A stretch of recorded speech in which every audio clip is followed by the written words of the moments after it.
New इरा world यानी कि नए युग की नई दुनिया में फिर से आपका स्वागत है।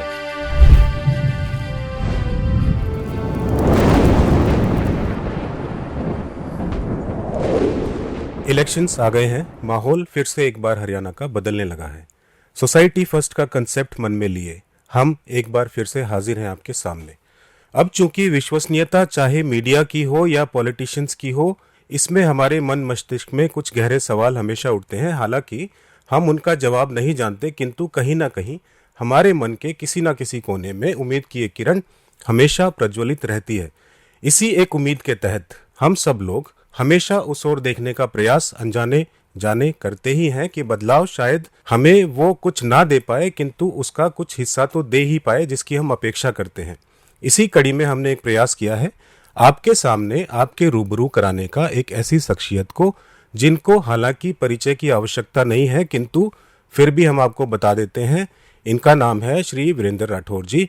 2005 में राजनीति में आए, आज सेक्रेटरी हैं एआईसीसी के, सह प्रभारी हैं राजस्थान के, बिहार और गुजरात के सह प्रभारी रह चुके हैं। 2005 में सबसे कम उम्र के डेप्यूटी एडवोकेट जनरल रहे, लॉयर रह चुके हैं सुप्रीम कोर्ट ऑफ इंडिया के, पढ़े लिखे हैं। ये सवाल अक्सर हमारे मन में आता है कि हमारा रिप्रेजेंटेटिव कैपेबल होना चाहिए हर लिहाज से।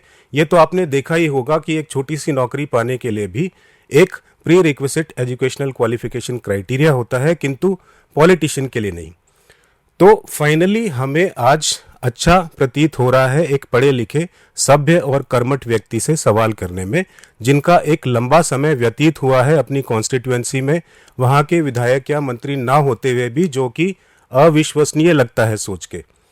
किंतु अच्छी छवि, कर्मठता और काम करवाने वाले व्यक्ति की छवि को हम फिर भी दरकिनार करके आज कुछ तीखे सवाल उनसे करने जा रहे हैं, क्योंकि वक्त की यही डिमांड है, चाहे मेन स्ट्रीम मीडिया और इस तरह के लोग इसे माने या नहीं, अपना फर्ज निभाएं या नहीं। इसे इनका बड़प्पन कहिए या मैच्योरिटी की, ये कहने के बावजूद कि हम कड़े सवाल करेंगे आपसे, उसके बावजूद इन्होंने हमारे सामने अपना कीमती शेड्यूल से टाइम निकाल के आने का कष्ट किया। तो सर, स्वागत है आपका। धन्यवाद प्रवीण जी। न्यू एरा वर्ल्ड के सभी श्रोताओं को, दर्शकों को मेरा नमस्कार। Thank you sir. तो सर, नॉर्मली आपने देखा होगा कि यूजुअली लोग होमवर्क करके बैठते हैं और तीखे सवाल अक्सर लोगों से नहीं करते हैं, बट हमने थोड़ा सा होमवर्क खाली आपके सोशल मीडिया अकाउंट का किया है और उस पे हमने कुछ कथन निकाले हैं जो इस तरह से हैं कि नफरत से भरे अंधेरों के बीच जब वो लेकर साहस की मशाल चले, उम्मीदों की इन राहों पर सारा हिंदुस्तान चले, साथ चलते चलते कारवां बढ़ता जा रहा है, आप और हम साथ जो आए देश जुड़ता जा रहा है। तो यहीं से शुरुआत करते हैं सर, क्या कहना चाहेंगे इसके बारे में? बहुत बहुत धन्यवाद प्रवीण जी। सही बात आपने कही कि हर चीज़ में वक्त भी लगता है और कारवां बनते बनते समय भी लगता है। कारवां जब भी बनता है जब आप साफ नीयत से लोगों की बात को उठाने का काम करते हैं, लोगों की आवाज़ बनने का काम करते हैं, लोग आपको परखते हैं, लोग आपको समझते हैं, उसके बाद लोग एक लीडर के रूप में आपको एक्सेप्ट करते हैं। तो मैं धन्यवाद करता हूँ मेरे क्षेत्र के लोगों का, मेरे ज़िले के लोगों का, और ख़ास तौर पे इंडियन नेशनल कांग्रेस का, जिन्होंने एक लीडर के रूप में मुझे इस्टेब्लिश करने का प्रयास किया। और आज भी मेरे प्रयास जारी हैं कि अच्छा नेतृत्व जो है वो हम अपने इलाके में, अपने प्रदेश में आने वाले समय में करें। और जिस प्रकार से पिछले 20 सालों में मैंने लोगों के बीच में रह करके लोगों की सेवा करने का प्रयास किया है, लोगों ने भी अपना भरपूर प्यार और आशीर्वाद जो है हमेशा मेरे साथ रखा है। मैं हमेशा बोलता हूँ कि असली धन वही है जिसके पास अच्छे दोस्त, अच्छे मित्र और लोगों का विश्वास हो। तो विश्वास सबसे महत्वपूर्ण चीज़ है, और विश्वास रातों रात पैदा नहीं होता। विश्वास मैं अगर इस बात को इस तरह से कहूँ कि एक खंबे को तो आप 24 घंटे में खड़ा कर सकते हैं, पर अगर आपको कुतुब मीनार जैसी मीनार बनानी हो या ईफिल टावर का निर्माण करना हो तो उसमें लंबा संघर्ष और लंबा समय लगता है जी। तो धन्यवाद है लोगों का। सर, आपकी कॉन्स्टिट्यूंसी की हम बात करें तो वहाँ के मुद्दे क्या हैं, इस पे तो हम बात करेंगे ही आपसे, लेकिन आज की मीडिया का स्वरूप और पॉलिटिशियंस की गिरती विश्वसनीयता, इस पे आखिर आपको लगता क्या है कि कौन जिम्मेदार है? देखिए, मीडिया का एक अपना अहम रोल मैं समझता हूँ कि डेमोक्रेसी के अंदर मीडिया एक तरह से आईने का काम करता है। समाज की समस्याओं को उजागर करना और एक तरह से उन समस्याओं का हल पॉलिटिकल प्रोसेस के द्वारा किया जाए, उस चीज़ का दबाव जो है पॉलिटिशियंस के ऊपर, पॉलिटिकल सेटअप के ऊपर, पॉलिटिकल सिस्टम के ऊपर बनाने का काम मीडिया करता है। एक तरह से डेमोक्रेसी का चौथा बहुत इंपॉर्टेंट स्तंभ। ये बहुत ज़रूरी हो जाता है कि हमारे डेमोक्रेटिक सेटअप में कोई भी स्तंभ हो, जैसे मीडिया एक इम्पॉर्टेंट स्तंभ है, उसका फेयर और फ्री रहना। तो जब मैं फेयर की बात करता हूँ तो फेयर तो मीडिया अपने आप रह सकती है, उसका फ्री रहना बहुत आवश्यक है। और फ्री वो जब ही रह पाती है जब पॉलिटिकल प्रेशर्स उनके ऊपर इतने ना हो कि वो विश्वसनीयता के साथ और एक फेयर तरीके से चीज़ों को उठाने का काम करें, ताकि लोगों तक देश में चल रहे घटनाक्रम की सच्चाई जाए। एक पक्ष या एक ऐसी छलावे की छवि मीडिया के माध्यम से पॉलिटिकल पार्टी की, चाहे वो कोई भी पार्टी हो, चाहे वो मेरी पार्टी हो या सत्ताधारी दल की हम बात करूँ, अगर मीडिया इस प्रकार के प्रोसेस में अपने आप को इन्वॉल्व करती है तो कहीं ना कहीं डेमोक्रेसी में कमज़ोरी आती है। लोग उनको फॉलो करके फैसले लेते हैं, तो फैसले करवाने के अंदर मीडिया का एक अहम रोल है, इसलिए मीडिया का फेयर रहना बहुत आवश्यक है। सर, यूजुअली अगर हम देखें तो मेन स्ट्रीम मीडिया है आपका, जो इलेक्ट्रॉनिक मीडिया है, जो मेन चैनल्स हैं हमारे कंट्री के, इसके अलावा आपका प्रिंट मीडिया है, इसके अलावा जो हमारी सोशल मीडिया है वो आजकल एक ज़्यादा ट्रस्टवर्दी रूप लेके उभरी है। आपने देखा होगा लोग आजकल मेन स्ट्रीम मीडिया पे ट्रस्ट नहीं कर रहे, क्योंकि वहाँ पे काफ़ी बायस्ड अप्रोच लोगों को दिखाई देती है, हालांकि डायरेक्टली कोई बोलता नहीं है। तो सोशल मीडिया का जो प्रभाव बढ़ रहा है सर, उसके बारे में आप क्या कहना चाहेंगे? देखिए, 2014 के बाद देश में सोशल मीडिया की क्रांति शुरू हुई।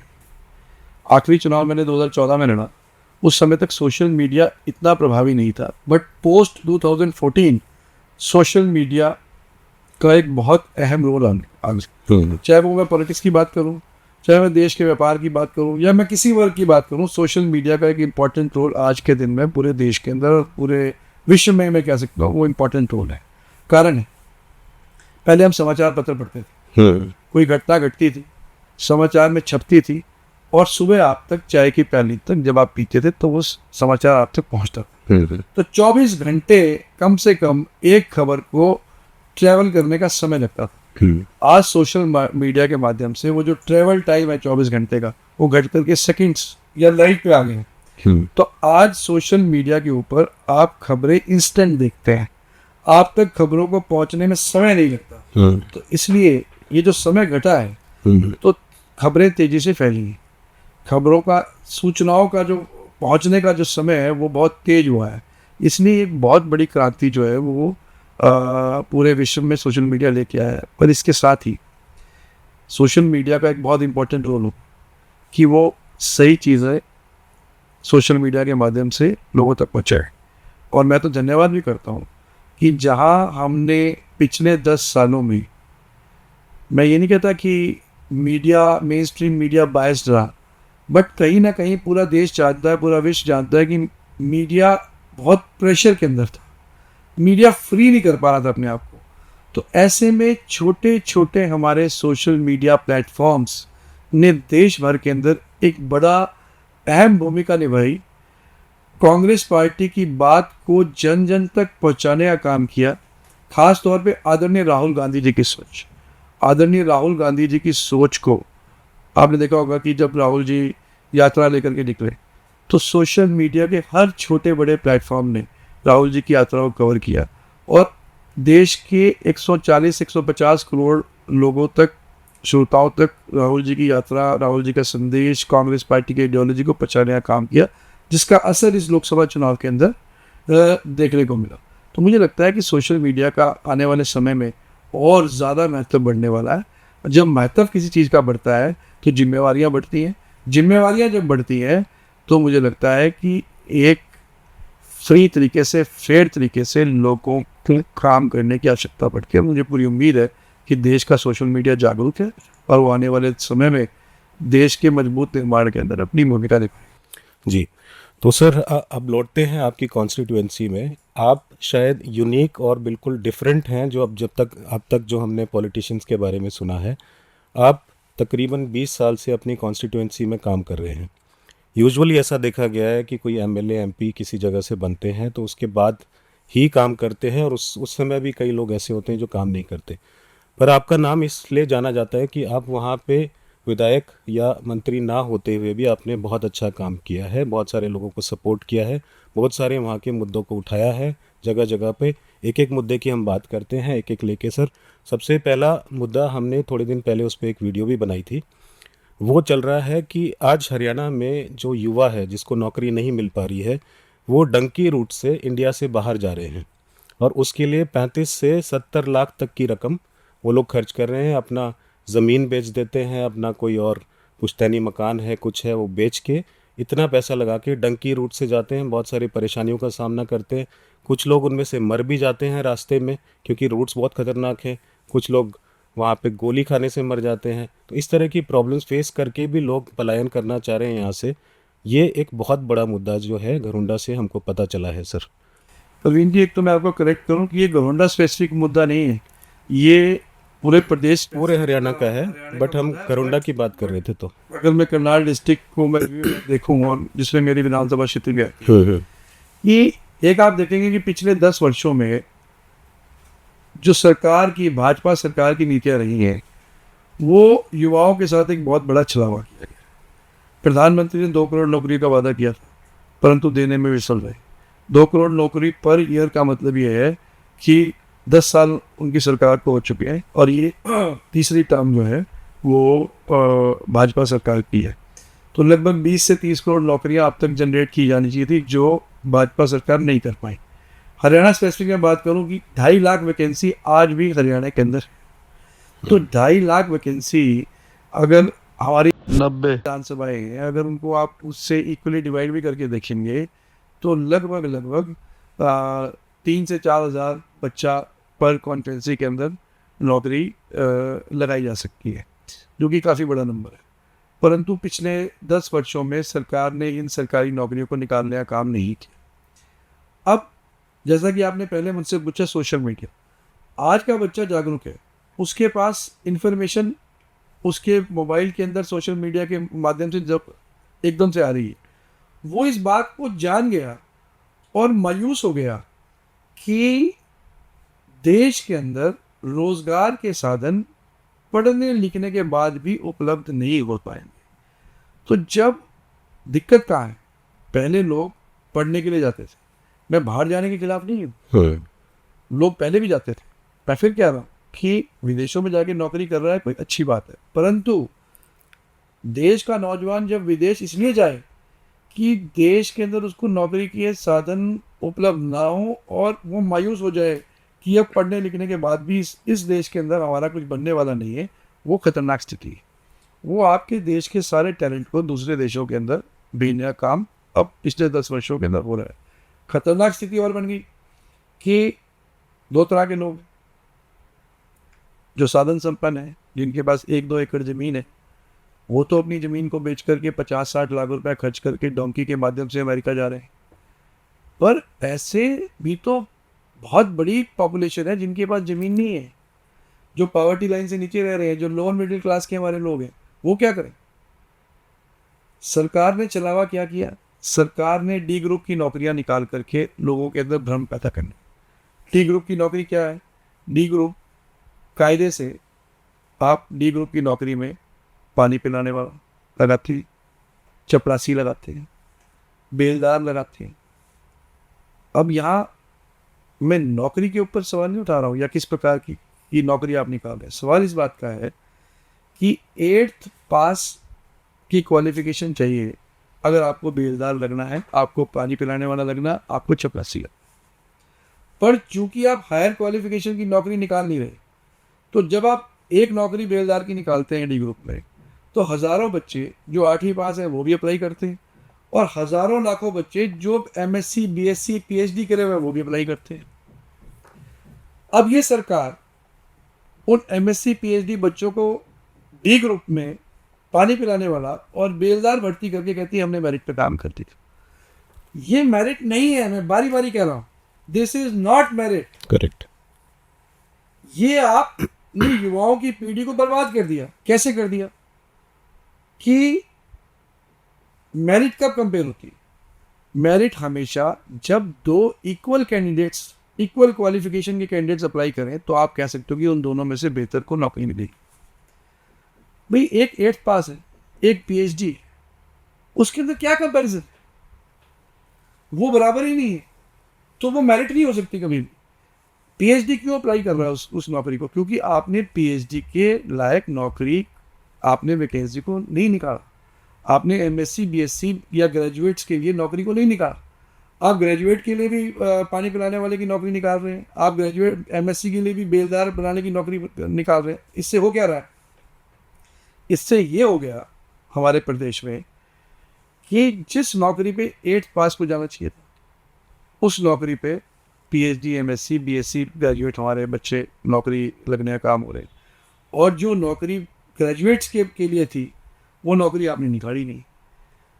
तो आपने 8वीं पास को भी घर बिठाने का काम कर दिया और पढ़े लिखे नौजवान को चपड़ासी लगाने का काम कर दिया, और आप कहते हो मेरिट पे। मैं तो कहता हूँ शर्म आनी चाहिए सरकार को इस नीति को बनाने। शर्म आनी चाहिए कि आपने प्रदेश के नौजवान के भविष्य के साथ ना केवल खिलवाड़ कर दिया, आपने उन माता पिता की आशाओं को चकनाचूर कर दिया जिन्होंने कर्जा लेकर अपने बच्चों को पढ़ाने का। आप सोचिए, एक पिता जिसका एक सपना है कि मैं अपने पुत्र को या अपनी बेटी को कर्जा लेकर के भी पढ़ाऊंगा, BSc की डिग्री कराऊंगा, MSc की डिग्री कराऊंगा, ग्रेजुएशन कराऊंगा, या मैं इंजीनियर बनाऊंगा, और जब वो इन तमाम डिग्री को लेकर के आता है, मुश्किल से कर्जा उतारने के बाद, अब जब उसको पता लगता है कि उसका बेटा तो अब डी ग्रुप के अंदर क्लर्क, पियोन या बेलदार की नौकरी के ऊपर लगा दिया गया है, तो उस पिता के सपने या उस पिता के मन पे क्या बीतती होगी। ये संवेदनशीलता जो है इस सरकार के अंदर पूर्ण रूप से खत्म। हम ये कह रहे हैं कि कांग्रेस पार्टी की सरकार बने, हम चाहे वो हमारा 8वीं पास है, चाहे वो हमारा ग्रेजुएट है, चाहे वो हमारा पोस्ट ग्रेजुएट है, हमारे MSc है, हम BSc है, या और हायर क्वालिफिकेशन के बेसिस के ऊपर हम वैकेंसीज को निकालने का काम। जी, अभी रिसेंटली सर हमने देखा था इंटर्नशिप की भी सेंट्रल गवर्नमेंट ने कुछ स्कीम लेके आए थे कि टॉप लेवल की जो हमारी जितनी भी कंपनीज़ हैं उसके अंदर इतने सारे इंटर्न्स हम तैयार करेंगे। उस पर भी हमने एक वीडियो के माध्यम से ये सवाल किया था सरकार से कि आप ये इतने इंटर्न्स इतनी सारी कंपनीज में भेज रहे हो जो कि जिनकी संख्या करोड़ों में है, उन करोड़ों इंटर्न्स को पैसा भी देना है और उनको वो इंफ्रास्ट्रक्चर भी क्रिएट करके देना है कि जहाँ पे जाके वो इंटर्नशिप कर सके। इंटर्नशिप ऐसा तो है नहीं कि किसी रूम में गए और जाके डिस्कस करके वापस आ गए, कुछ प्रैक्टिकल चीज़ें भी होंगी। उसके लिए HR डिपार्टमेंट जो है उसके पास किसी भी कंपनी में इतने बड़े रिसोर्सेज नहीं होते कि इतनी बड़ी संख्या में इतने सारे इंटर्न्स को तैयार किया जा सके। और इस इंटर्नशिप का भी अल्टीमेटली क्या बेनिफिट होने वाला है जब आपको पक्की फाइनल कोई नौकरी नहीं मिलने वाली। तो इस पे आपका क्या कहना है सर? लेकिन ये तो बड़ी फेरी टेल जैसी जो घोषणाएं हैं वो हमारे देश के प्रधानमंत्री लगातार करते आए हैं। पिछले 10 वर्षों में जो भारतीय जनता पार्टी ने घोषणाएं की उनको वो धरातल पर लागू नहीं कर पाए। अगर ऐसा होता, मैं दावे के साथ कह सकता हूँ, मुझे एक भी बच्चा हमारे ज़िले में हो, हमारे प्रदेश की बात करें, ऐसा नहीं मिला जिसने आकर के ये कहा हो कि भाजपा की इस नीति की वजह से उसको इंटर्नशिप के अंदर की जॉब मिलने का है। तो घोषणाओं की सरकार है और सपने दिखाने वाली सरकार है और फेरी टेल की तरह वो एक एलिस ऑफ वंडरलैंड की तरह एक वंडरलैंड के सपने जो है वो देश की जनता को दिखाने का काम देश के प्रधानमंत्री करते हैं, जो कि बहुत दुर्भाग्यपूर्ण है। मुझे लगता है कि सिस्टम्स को बिल्ड करने की आवश्यकता है, सरकारें ठोस नीतियों से चलती हैं। नीतियों का निर्माण करने की आवश्यकता है। अच्छे लोग देश की पार्लियामेंट में पहुँचे, अच्छे लोग देश की विधानसभाओं के अंदर पहुँचे, वहाँ बैठ कर के नीतियों का निर्माण हो, कानूनों का निर्माण हो, जिससे समाज आगे चले, जिससे समाज को दिशा मिले, रास्ते मिले। दुर्भाग्य से ये सरकार ना तो नीयत है, ना इनके पास नीति है, ना ये निर्माण करना जानते हैं। ये मौजूदा सिस्टम्स को भी जड़ से उखाड़ करके फेंकने में विश्वास करने वाली सरकार है। सर लौटते हैं घरुंडा पे। एक और मुद्दा जो वहाँ पे बड़ी प्राथमिकता से हमने देखा है वो है वहाँ के जो बुजुर्ग हैं वो कहते हैं कि बच्चे जो है, युवा पीढ़ी जो है, वो काफ़ी हद तक नशे के अंदर घुस गई है। तो आपकी कॉन्स्टिट्यूएंसी है सर, ना केवल घरुंडा, तकरीबन 100 से ज़्यादा गांव हैं घरुंडा में, इसके अलावा भी काफ़ी ऐसे क्षेत्र हैं, किंतु हम आपके ही क्षेत्र के बारे में जानना चाहेंगे कि आपकी सरकार अगर आती है तो उसको ठीक करने के लिए आप क्या क्या प्लान करेंगे। देखिए परवीन जी, ये बहुत गंभीर समस्या पूरे देश भर में बनी है। कांग्रेस के राष्ट्रीय सचिव के नाते मुझे देश भर में अलग अलग प्रदेश में जाने का मौका मिला और मैं देख रहा हूँ कि जिस तरीके से ड्रग एडिक्शन पिछले 10 साल के अंदर, ना केवल घरौंडा की मैं बात करूँ, पूरे देश भर के अंदर बढ़ी है। घरौंडा में तो काफ़ी बढ़ी है, पर ये सब चीज़ें, ड्रग एब्यूज़ पिछले 10 सालों के अंदर अपनी चरम सीमा पर है। उसका कारण ये है कि आप रोज़ खबरें सुनते होंगे कि आज पोर्ट के ऊपर, अडानी जी के पोर्ट के ऊपर इतनी ड्रग पकड़ी। ये ड्रग इंडिया के अंदर पिछले 10 वर्षों में भारी मात्रा के अंदर पोर्ट्स के माध्यम से लगातार देश के अंदर आ रही है। वो पोर्ट पे पहुंचती है, पोर्ट से निकलती है, निकलने के बाद वो देश के कोने कोने में पहुंचती है। आज हालात ये है कि कॉलेजेस में, स्कूल्स में चिट्टा जो है वो खुलेआम बिक रहा है। अब अगर मैं अपने विधानसभा क्षेत्र की बात करूं तो ये हालात है कि शाम के वक्त अगर आप किसी गली में चली जाए तो आपको काफ़ी नौजवान जो है वो नशे के अंदर, चिट्टे के अंदर और इसी प्रकार के जो इंजेक्शंस का इस्तेमाल करते हैं नशे का, ये यूज़ करते हुए बच्चे मिल जाते हैं। तो कहीं ना कहीं अभी रिसेंटली एक हफ्ता पहले एक घटना घटी हमारे यहाँ कि एक दुकान के ऊपर बच्चों ने चिट्टा लिया और एक डेथ हुई बच्चे की। वो कनाडा से आया था, तो यंग डेथ हुई। तो ये एक बड़ी गंभीर समस्या। हमारी सरकार का बिल्कुल क्लियर पॉलिसी है कि जिस दिन कांग्रेस पार्टी की सरकार बनेगी, हम पूरी तरीके से इस ड्रग माफिया को, ड्रग कार्टेल को बिल्कुल ध्वस्त कर देंगे। ये बहुत ज़रूरी है अगर हमें अपनी अगली पीढ़ी को बचाना है। सर आने वाली पूरी जनरेशन ही बर्बाद हो रही है, क्योंकि ना तो उनको नौकरी मिल रही है, ऊपर से वो नशे में पड़ गए हैं, पूरे घर बर्बाद होते दिख रहे हैं लोगों के। तो ये तो करना बहुत ज़रूरी है सर। आगे हम सर बात करते हैं, आपका जो शिक्षा नीति है, हमारी इस समय की प्रेजेंट जो शिक्षा नीति है, उसमें स्कूल्स के हालात बहुत ज़्यादा अच्छे नहीं है। हमने ऐसा सुना है कि बहुत सारे टीचर्स टाइम पे पहुंचते नहीं हैं, और जब इनिशियल बेसिक शिक्षा ही प्रॉपरली बच्चों को नहीं मिल पाएगी तो आगे उस कॉम्पिटिटिव वर्ल्ड में वो किस तरह से कुछ कर पाएंगे।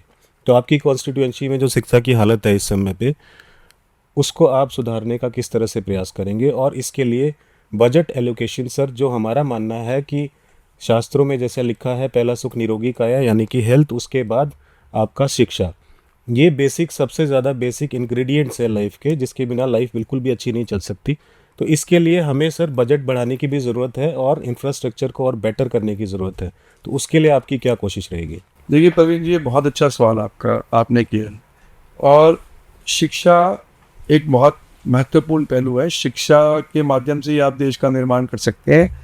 स्कूलों के अंदर ही जो हमारे देश का भविष्य बच्चे जो हमारे हैं वो पढ़ने के लिए जा रहे हैं, उन्हीं बच्चों में से देश के आने वाले भविष्य में साइंटिस्ट बनते हैं, पॉलिटिशियंस बनते हैं, देश को चलाने वाले लोग बनते हैं। तो इसलिए शिक्षा हमारी अप टू द मार्क हो, ये बहुत महत्वपूर्ण है। पर ये चीज़ें रातों रात नहीं होती। जो व्यवस्था, मौजूदा व्यवस्था पिछले 10 वर्षों के अंदर बनी है, वो कहीं ना कहीं हमारे शिक्षा के क्षेत्र को पिछाड़ने का काम जो है पिछले 10 वर्षों के अंदर वो है। हज़ारों की तादाद में पूरे देश के अंदर इस सरकार ने सरकारी स्कूलों को बंद करने का काम किया। कारण क्या है? कारण ये सरकार जवाब देने के लिए बिल्कुल भी तैयार नहीं। बहुत सारे स्कूल हमारे क्षेत्र के अंदर भी बंद हुए। अब इंफ्रास्ट्रक्चर की आपने बात की, वो सही है कि एक मजबूत बजट, चाहे वो देश की बात हो चाहे वो प्रदेश की बात हो, शिक्षा के ऊपर होना चाहिए, इसमें कोई दो राय नहीं। परंतु उस इंफ्रास्ट्रक्चर को इस्तेमाल किस सेक्टर के अंदर करना है, ये बहुत इंपॉर्टेंट है किसी भी पॉलिटिकल आदमी के लिए। और ये कोई बीजेपी कांग्रेस की बात नहीं, ये पॉलिटिकल व्यक्ति जो जिम्मेवारी के पद पे बैठा है उसका इस नीति के निर्माण में सोच क्या है उसके ऊपर निर्भर करती है। मैं ये मानता हूं कि क्वालिटी ऑफ टीचर शिक्षा के क्षेत्र में सबसे इंपॉर्टेंट है। महत्वपूर्ण ये नहीं है कि बिल्डिंग कैसी, महत्वपूर्ण ये है कि उस बिल्डिंग के अंदर पढ़ाने वाले हमारे शिक्षक कैसे हैं।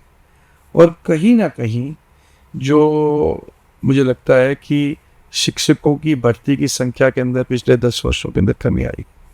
हमें बहुत कोशिश करके मेरिट के ऊपर हमें आने वाले समय में शिक्षकों की भर्ती करनी है, ताकि बेस्ट टीचर्स जो है वो हमारी आने वाली पीढ़ी को पढ़ाने का काम कर सके। आप देखिए, मैं करनाल की बात करता हूँ। आपने हमारा करनाल का गवर्नमेंट स्कूल करनाल आपने देखा, वो शहर के बीच में, सिटी के बीच में 10 से ज़्यादा एकड़ के अंदर वो स्कूल फैला है। अब आप सोचिए, शहर के अंदर 10 एकड़ जगह के अंदर हमारा एक सरकारी स्कूल है, तो सैकड़ों करोड़ उसकी कीमत है। परंतु दुर्भाग्य क्या है, आज बच्चे वहाँ एडमिशन नहीं ले सकते। कितना बड़ा इंफ्रास्ट्रक्चर हमारे डिस्ट्रिक्ट के अंदर है, सैकड़ों करोड़ रुपए उसकी कीमत है, परंतु सरकार इंफ्रास्ट्रक्चर दे करके उस स्कूल के अंदर क्वालिटी ऑफ एजुकेशन को लाने में पूर्ण रूप से विफल रही। एक तरफ कोई private school heavy fees charge करेगा और करोड़ों रुपए कमाएगा। मैं प्राइवेटाइजेशन के खिलाफ नहीं, पर गवर्नमेंट सेक्टर के अंदर क्वालिटी एजुकेशन हो, और जो हमारा मौजूदा इंफ्रास्ट्रक्चर है, अब करनाल जैसे स्कूल, सरकारी स्कूल हर जिले के अंदर है, प्रदेश के अंदर, हर देश के अंदर है।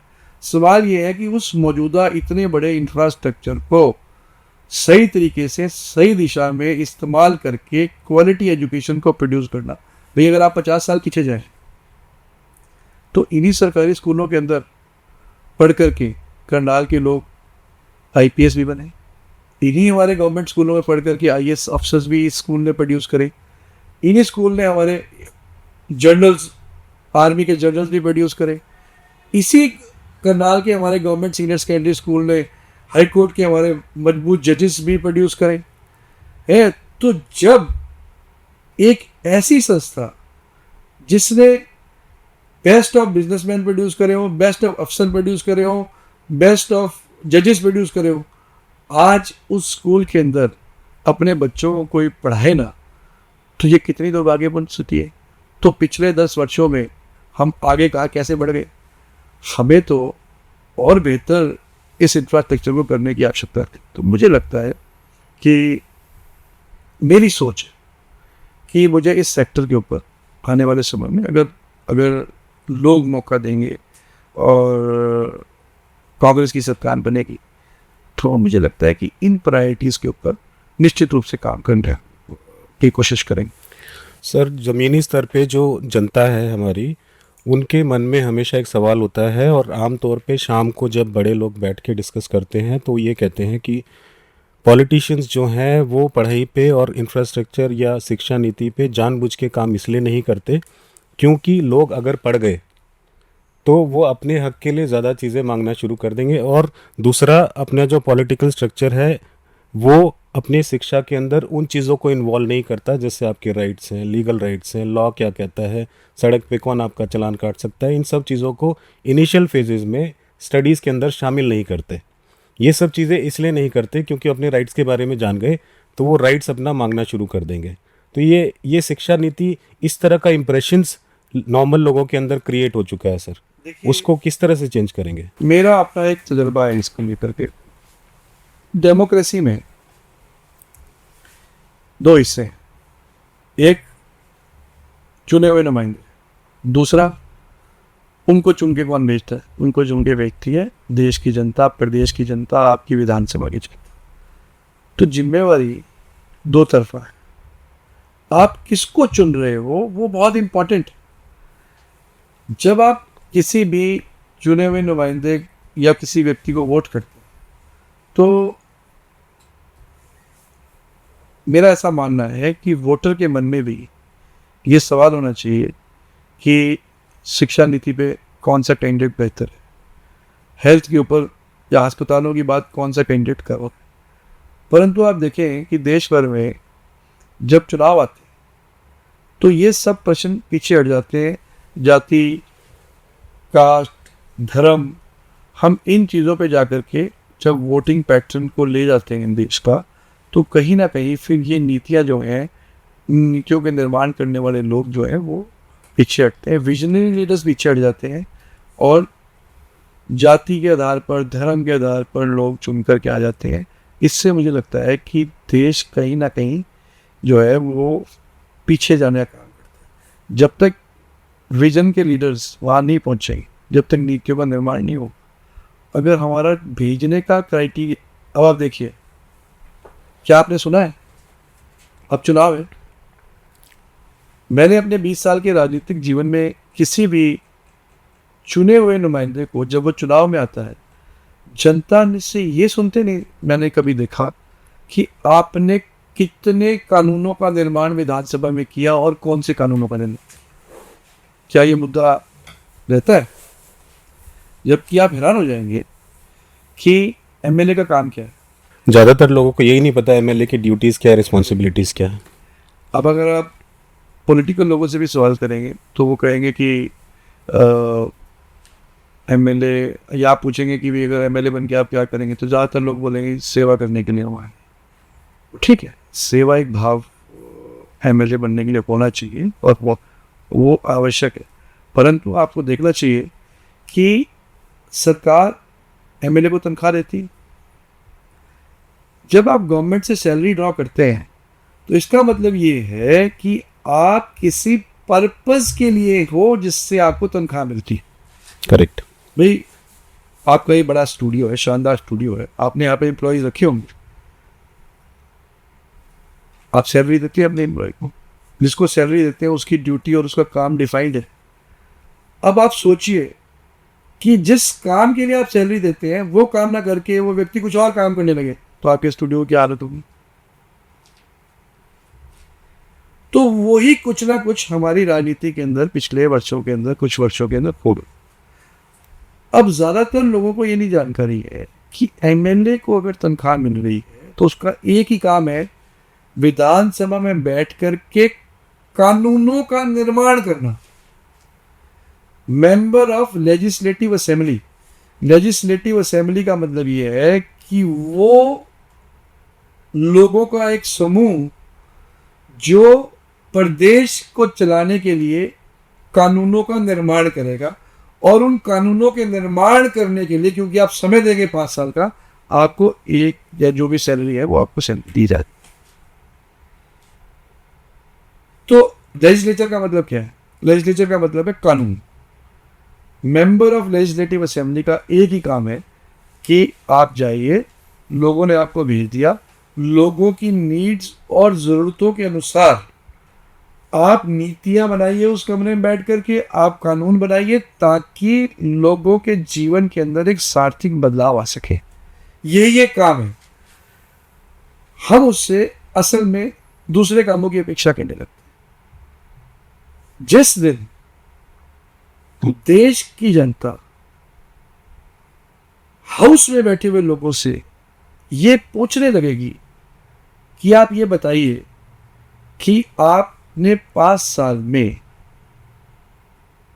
कौन सी पॉलिसी का निर्माण किया जिसके लिए आपको 1 लाख रुपए महीने की या 1.5 लाख रुपए महीने की तनख्वाह थी? क्या आपने शिक्षा की नीति का निर्माण किया? क्या आपने हेल्थ के ऊपर कोई बिल लेकर के आया जो कानून की रूप बनी? या आपने लॉ एंड ऑर्डर के अंदर क्या ऐसा कानून बनाया जिस, परंतु हम ये सवाल ना उठाने की बजाय हम दूसरे मुद्दों को वोट के ऊपर ले जाते हैं, जिसकी वजह से ऐसे लोग चुन के चले जाते हैं जिनको, अब जैसे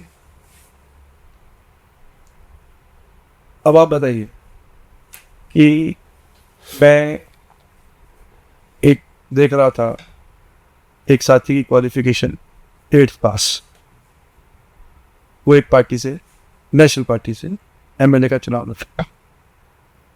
अब बताइए कि अगर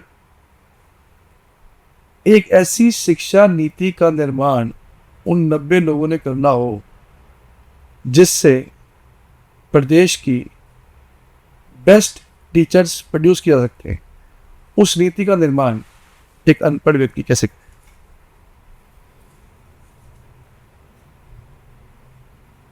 या जिसको कानून बनाने का ज्ञान ही नहीं होगा तो वो कैसे करे? तो वो सिर्फ और सिर्फ वहाँ बैठ करके जो 2-4 लोग कानून बनाएंगे उनकी हाँ में लाने के लिए वो वहाँ चला जाएगा। क्यों चला जाएगा? क्योंकि जाति और धर्म के आधार पर लोगों ने उसको वोट करने का कार्य किया। तो मैं समझता हूँ आहिस्ता आहिस्ता आहिस्ता आहिस्ता एक बदलाव की तरफ देश बढ़ रहा है। इसीलिए सोशल मीडिया का एक अहम भूमिका है। इन तमाम चीज़ों को लोगों तक पहुँचाया जाना चाहिए। इन लोगों का वोटिंग करने का तरीके के अंदर, सोच के अंदर, और मैं तो यहाँ तक मानता हूँ कि वोट डालना एक इतना इम्पोर्टेंट आपका अधिकार है कि आपको बहुत गहराई से सोच करके, समझ करके वोट करना चाहिए। जाति धर्म के आधार पर तो अगर हमारा पैटर्न रहेगा तो हमारी डेमोक्रेसी कमज़ोर होगी। डेमोक्रेसी कब कमज़ोर होती है? जब चुने हुए नुमाइंदे विधानसभाओं में बैठ करके लोगों की ज़रूरतों के अनुरूप कानूनों का और पॉलिसियों का निर्माण नहीं कर पाते। तो शिक्षा प्रणाली की जो हम बात कर रहे थे सर, उसमें बहुत सारी प्रॉब्लम्स तो लोग फेस कर ही रहे हैं। आपने कहा कि आप अगर पावर में आएंगे तो उसको एड्रेस करेंगे। साथ साथ एमएलएस की ड्यूटीज़ और रिस्पॉन्सिबिलिटी को लेके भी आपने बड़ी अच्छी बात कही। इसमें सर एक चीज़ और जानना चाहेंगे कि आज तक हमने कभी किसी से ये नहीं सुना कि इतनी ग्रांट आई है, चाहे वो विधायक के पास आए, चाहे वो मेंबर पार्लियामेंट के पास आए, चाहे वो सरपंच के पास आए। हमने कई सारे लोगों से जानने की भी कोशिश की कि यूजुअली जो ग्रांट आती है उसका नेचर क्या होता है और उसमें क्वांटम क्या होता है, मतलब कितने क्वांटिटी की ग्रांट आती है, हर बार सिमिलर आती है या डिफरेंट आती है, और आती है तो उसकी कोई ट्रांसपेरेंसी नहीं है, उसकी कोई ओपननेस नहीं है कि हर लोगों को पता लगे कि इतनी ग्रांट आई और इस तरह से खर्च हुई। इसको लेके कोई पॉलिसी या कुछ ऐसा नहीं बनना चाहिए आपको लगता है सर? पॉलिसी बनी हुई है और मुझे लगता है कि सिस्टम के अंदर बहुत सारे बदलाव करने की आवश्यकता है। जैसे मैं एक बार मैं केरल में गया। केरल में बहुत ही बेहतरीन सिस्टम है पंचायती राज का, जहाँ पॉपुलेशन के आधार पर जो है वो हर पंचायत को डेवलप करने का एक फंड जो है वो एलोकेट स्टेट गवर्नमेंट की तरफ से होता है और वो एक तरह से कानून का रूप जो है वो उसको मिल जाता है और उसके लिए पंचायतों को कहीं भटकने की आवश्यकता नहीं पड़ती। एक बार जो गांव का डेवलपमेंट प्लान ग्राम सभा के द्वारा तैयार कर दिया गया और उसको वीडियो के द्वारा पास कर दिया गया तो वो as a matter of right जो है वो अडॉप्ट कर लिया जाता है और उसके बेसिस के ऊपर गांव की डेवलपमेंट होती है। वो मॉडल बड़ा कामयाब मॉडल रहा केरला के अंदर और मैंने देखा कि गाँव को बहुत अच्छी तरीके से वहाँ पर डेवलप भी किया गया। और ये सही है कि पहले ट्रांसपेरेंसी पंचायत फंड्स के अंदर कम होती थी, परंतु आपको ध्यान होगा जब से राइट टू इंफॉर्मेशन एक्ट, जब राजीव जी ने भी कहा था कि उनकी भी ये सोच थी कि भाई हम केंद्र सरकार से पैसा भेजते हैं, नीचे आता है तो तक कम पहुंचता है। इन तमाम मुद्दों को देखते हुए Congress right to information act लेकर के आई और राइट आरटीआई आने के बाद तो बहुत बदलाव जो है वो सिस्टम के अंदर आए और लोगों को ट्रांसपेरेंट रहने के लिए मजबूर होना पड़ा। आज तो गांव का कोई भी व्यक्ति एक आरटीआई के माध्यम से उसके गांव में, उसकी गली में क्या क्या डेवलपमेंट हो रही है उसकी जानकारी वो ले सकता है। परंतु आपकी बात सही है कि पंचायती राज एक्ट के अंदर आज भी बहुत सारी बदलाव की आवश्यकता है। मुझे लगता है कि एक तो जो हमारे सरपंचेस हैं वो काफ़ी हद तक जो प्रेजेंट गवर्नमेंट होती है उनके ऊपर प्रेशर डाल के रखती है और एक तरह से वो अधीन हो जाते हैं सरकार के, जबकि वो एक अपने आप में एक छोटी सरकार के रूप में, एक पंचायत एक गवर्नमेंट है, गवर्नमेंट की तरीके से वो काम करती है। तो आज हमें आवश्यकता है कि पंचायती राज एक्ट के अंदर ऐसे प्रावधानों को बनाने की, ऐसी अमेंडमेंट्स को करने की जहां पंचायतें किसी भी पॉलिटिकल प्रेशर के अधीन ना आ पाए, वो स्वतंत्र रूप से अपने गांव पंचायत को डेवलप कर सके। उसके लिए बहुत इम्पोर्टेंट है कि हम पंचायती राज एक्ट के अंदर अमेंडमेंट लेके आए। अब क्या अमेंडमेंट ला सकते हैं? सबसे बड़ी अमेंडमेंट ये है कि ग्राम सभा को ताकत देने की आवश्यकता है। ग्राम सभा का मतलब जो पंचायत की चुनी हुई बॉडी है, सरपंच और उसके मेंबर पंचायत और गांव की आम लोग, वो अपनी पंचायत का एक डेवलपमेंट मॉडल ग्राम सभा में पास करें।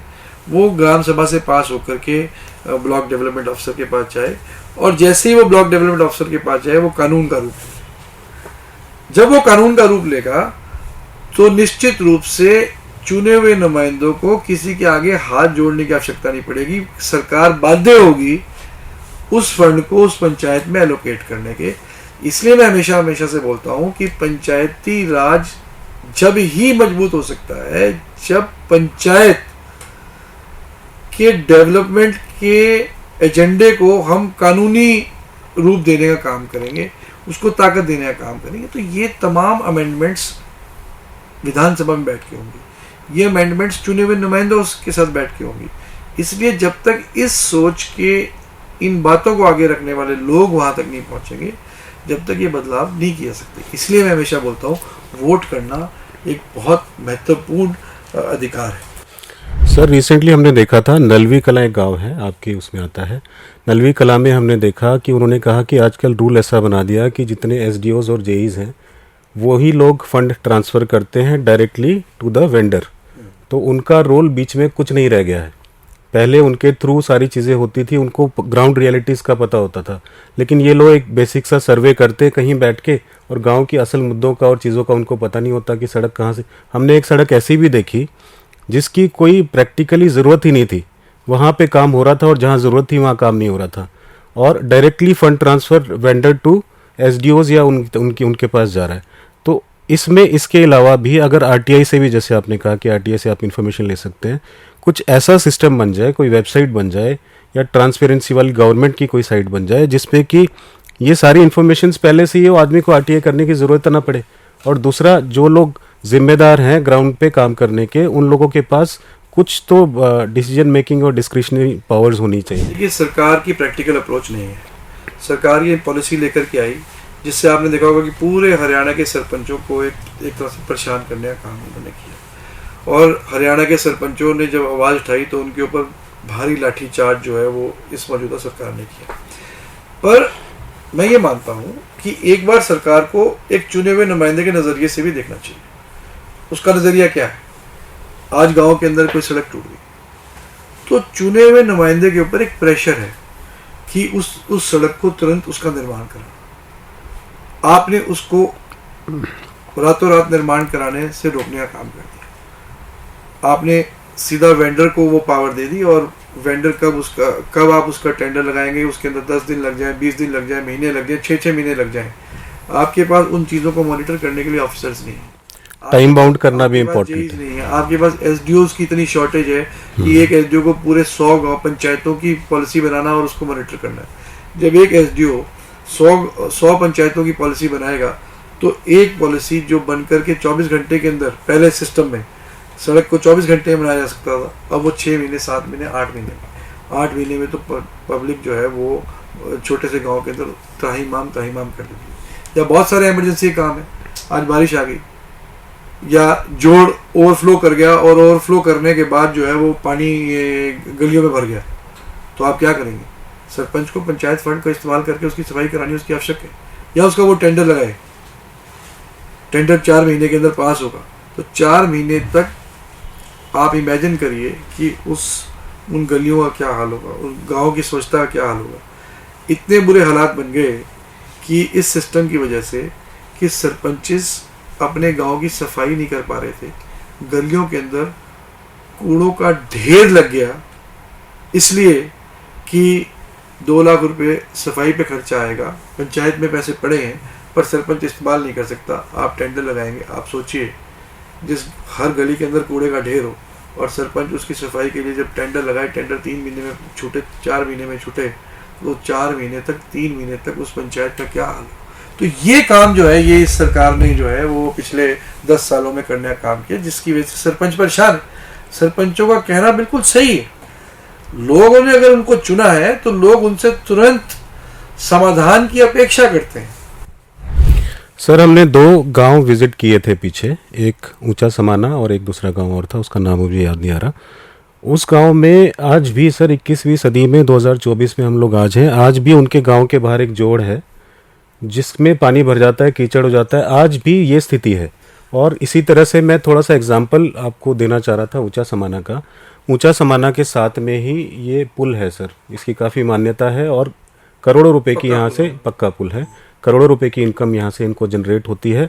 और ये पंचायत के पैसे से ना, पंचायत के पैसे को ना यूज़ करके अपने पैसे से पूरे गांव को इन्होंने एक रोल मॉडल की तरह से क्रिएट किया है। और सबसे अच्छी बात है, हेल्थ के लिए इन्होंने खेलों को बहुत ज़्यादा प्राथमिकता दी है, एक अच्छा सा स्टेडियम भी वहाँ पर है। लेकिन लोग ये कहते हैं कि हमें पंचायत की ज़रूरत नहीं है। एक छोटा सा गाँव, बेशक उनके पास पैसा है लेकिन उस पैसे को सही से यूटिलाइज करके वो लोग एग्जाम्पल क्रिएट कर सकते हैं। और हमारी इतनी बड़ी गवर्नमेंट, इतना बड़ा इंफ्रास्ट्रक्चर हम लोग नहीं कर पाते सर।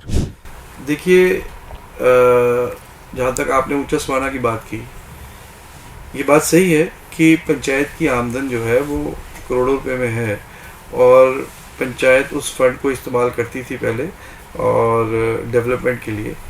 पर पिछले कुछ दिनों से आप अगर जाकर के देखेंगे, कुछ वर्षों से भाजपा के कुछ लोगों ने उस फंड को बिल्कुल काबू कर लिया है, कोई कमेटी बना करके। और इस समय मौजूदा पंचायत जो है वो बहुत परेशान है, वो डेवलपमेंट का उस पैसे को डेवलपमेंट के लिए इस्तेमाल नहीं कर पा रही है। तो वो एक बड़ी समस्या जो है वो ऊंचा समाना के अंदर आज के दिन खड़ी है, जो पिछले कई वर्षों से चल रही है।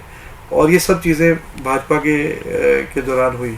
तो हम तो इस बात को भी सुनिश्चित करेंगे कि आने वाले दिनों में कैसे ऊंचा समाना के डेवलपमेंट के लिए इस पैसे का इस्तेमाल आने वाले समय में हो, ये हमारे लिए एक बहुत महत्वपूर्ण मुद्दा रहेगा। दूसरा उनका सर एक मेजर प्रॉब्लम था ऊंचा समाना गांव का ही, हाईवे से रिलेटेड।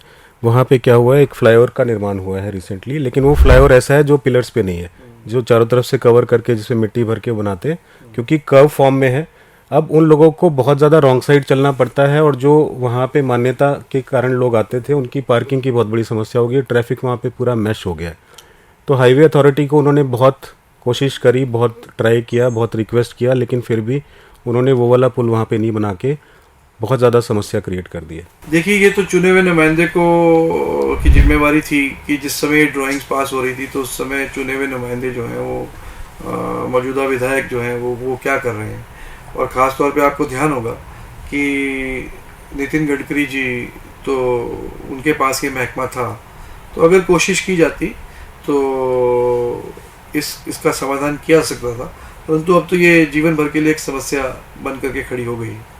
सर नेक्स्ट हम बात करते हैं, हालांकि ये खाली घरहुंडा की समस्या नहीं है, पूरा करनाल और आसपास का पूरा क्षेत्र जो है इससे प्रॉब्लम में है, वो है आपका बस्ताड़ा का टोल। सर अभी हमने रिसेंटली एक वीडियो बनाई है उस पर भी, जो हम डालने वाले हैं जल्दी। बस्ताड़ा टोल में सर 2-4 मेजर इश्यूज़ हैं। एक तो गडकरी जी ने स्टेटमेंट दिया था रिसेंटली पार्लियामेंट में कि 60 किलोमीटर के अंदर अंदर जितने भी टोल्स आते हैं वो टोल्स इलीगल हैं। ये उनकी पार्लियामेंट की स्टेटमेंट है और ये काम गलत हो रहा है और ऐसा नहीं होना चाहिए, ये उन्होंने पार्लियामेंट में कहा था। हमने डिस्टेंस खुद भी मेजर किया, गूगल से भी सर्च किया, तो करनाल से जो घरहुंडा बस्ताड़ा जो टोल प्लाजा है, यहाँ से पानीपत का डिस्टेंस भी बहुत कम है, पानीपत से मूर्थल का जो है उसका डिस्टेंस भी बहुत कम है, और घरहुंडा से मूर्थल का डिस्टेंस देखेंगे वो भी 60 किलोमीटर से कम है। तो देखा जाए तो उनकी स्टेटमेंट के आधार पे ये सारे टोल्स जो हैं इलीगल होते हैं, या तो इसको घरहुंडे वाले को शिफ्ट करना चाहिए as per laws and rules. कुछ लोगों का ये कहना है कि पानीपत चूंकि फ्लाईओवर वाला टोल है, उसका NHAI से लेना देना नहीं है, वो डिफरेंट टोल है, इस वजह से दोनों के डिस्टेंस को ही हम कवर कर सकते हैं। और दूसरा सबसे बड़ा इशू ये आता है कि जो यहाँ के लोकल रेजिडेंट्स हैं, जैसे हम हैं सर, हम कभी दिल्ली जाते हैं, ऑफिस जाते हैं, तो मंथली पास इन्होंने 300 रुपये का रखा हुआ है, टोल इन्होंने 185 रुपये का रखा हुआ है। अब यहाँ से जिस आदमी को जाना है और पास बनवाना है, उसको पहले टोल के पहले ही गाड़ी रोक के बहुत लंबा ट्रैवल करके गर्मी में उनके साइट पे जाना पड़ेगा। वहाँ जाके वो कहते हैं जी फ़ोटोकॉपी लेके आओ। टेक्नोलॉजी का सहारा वहाँ पे नहीं लेते, वहाँ पे फ़ोटो भी नहीं लेते, कहते जी फ़ोटोकॉपी लेके आओ। फिर आदमी मजबूर होकर वापस जाता है, फिर टोल क्रॉस करता है, फिर पैसे कट जाते हैं। फिर पैसे कट जाते हैं, वो सोचता है कि अब तो कट गए, अब क्या करना, अब तो नेक्स्ट टाइम देखेंगे, अगर वो फ्रीक्वेंट ट्रैवलर नहीं है तो उस पास को बनाने के लिए जो सिस्टम इन्होंने बना रखा है वो इतना डिफ़िकल्ट कर रखा है कि इतनी दूर जाके पास बनवाओ, उसकी भी फिक्स टाइमिंग्स हैं।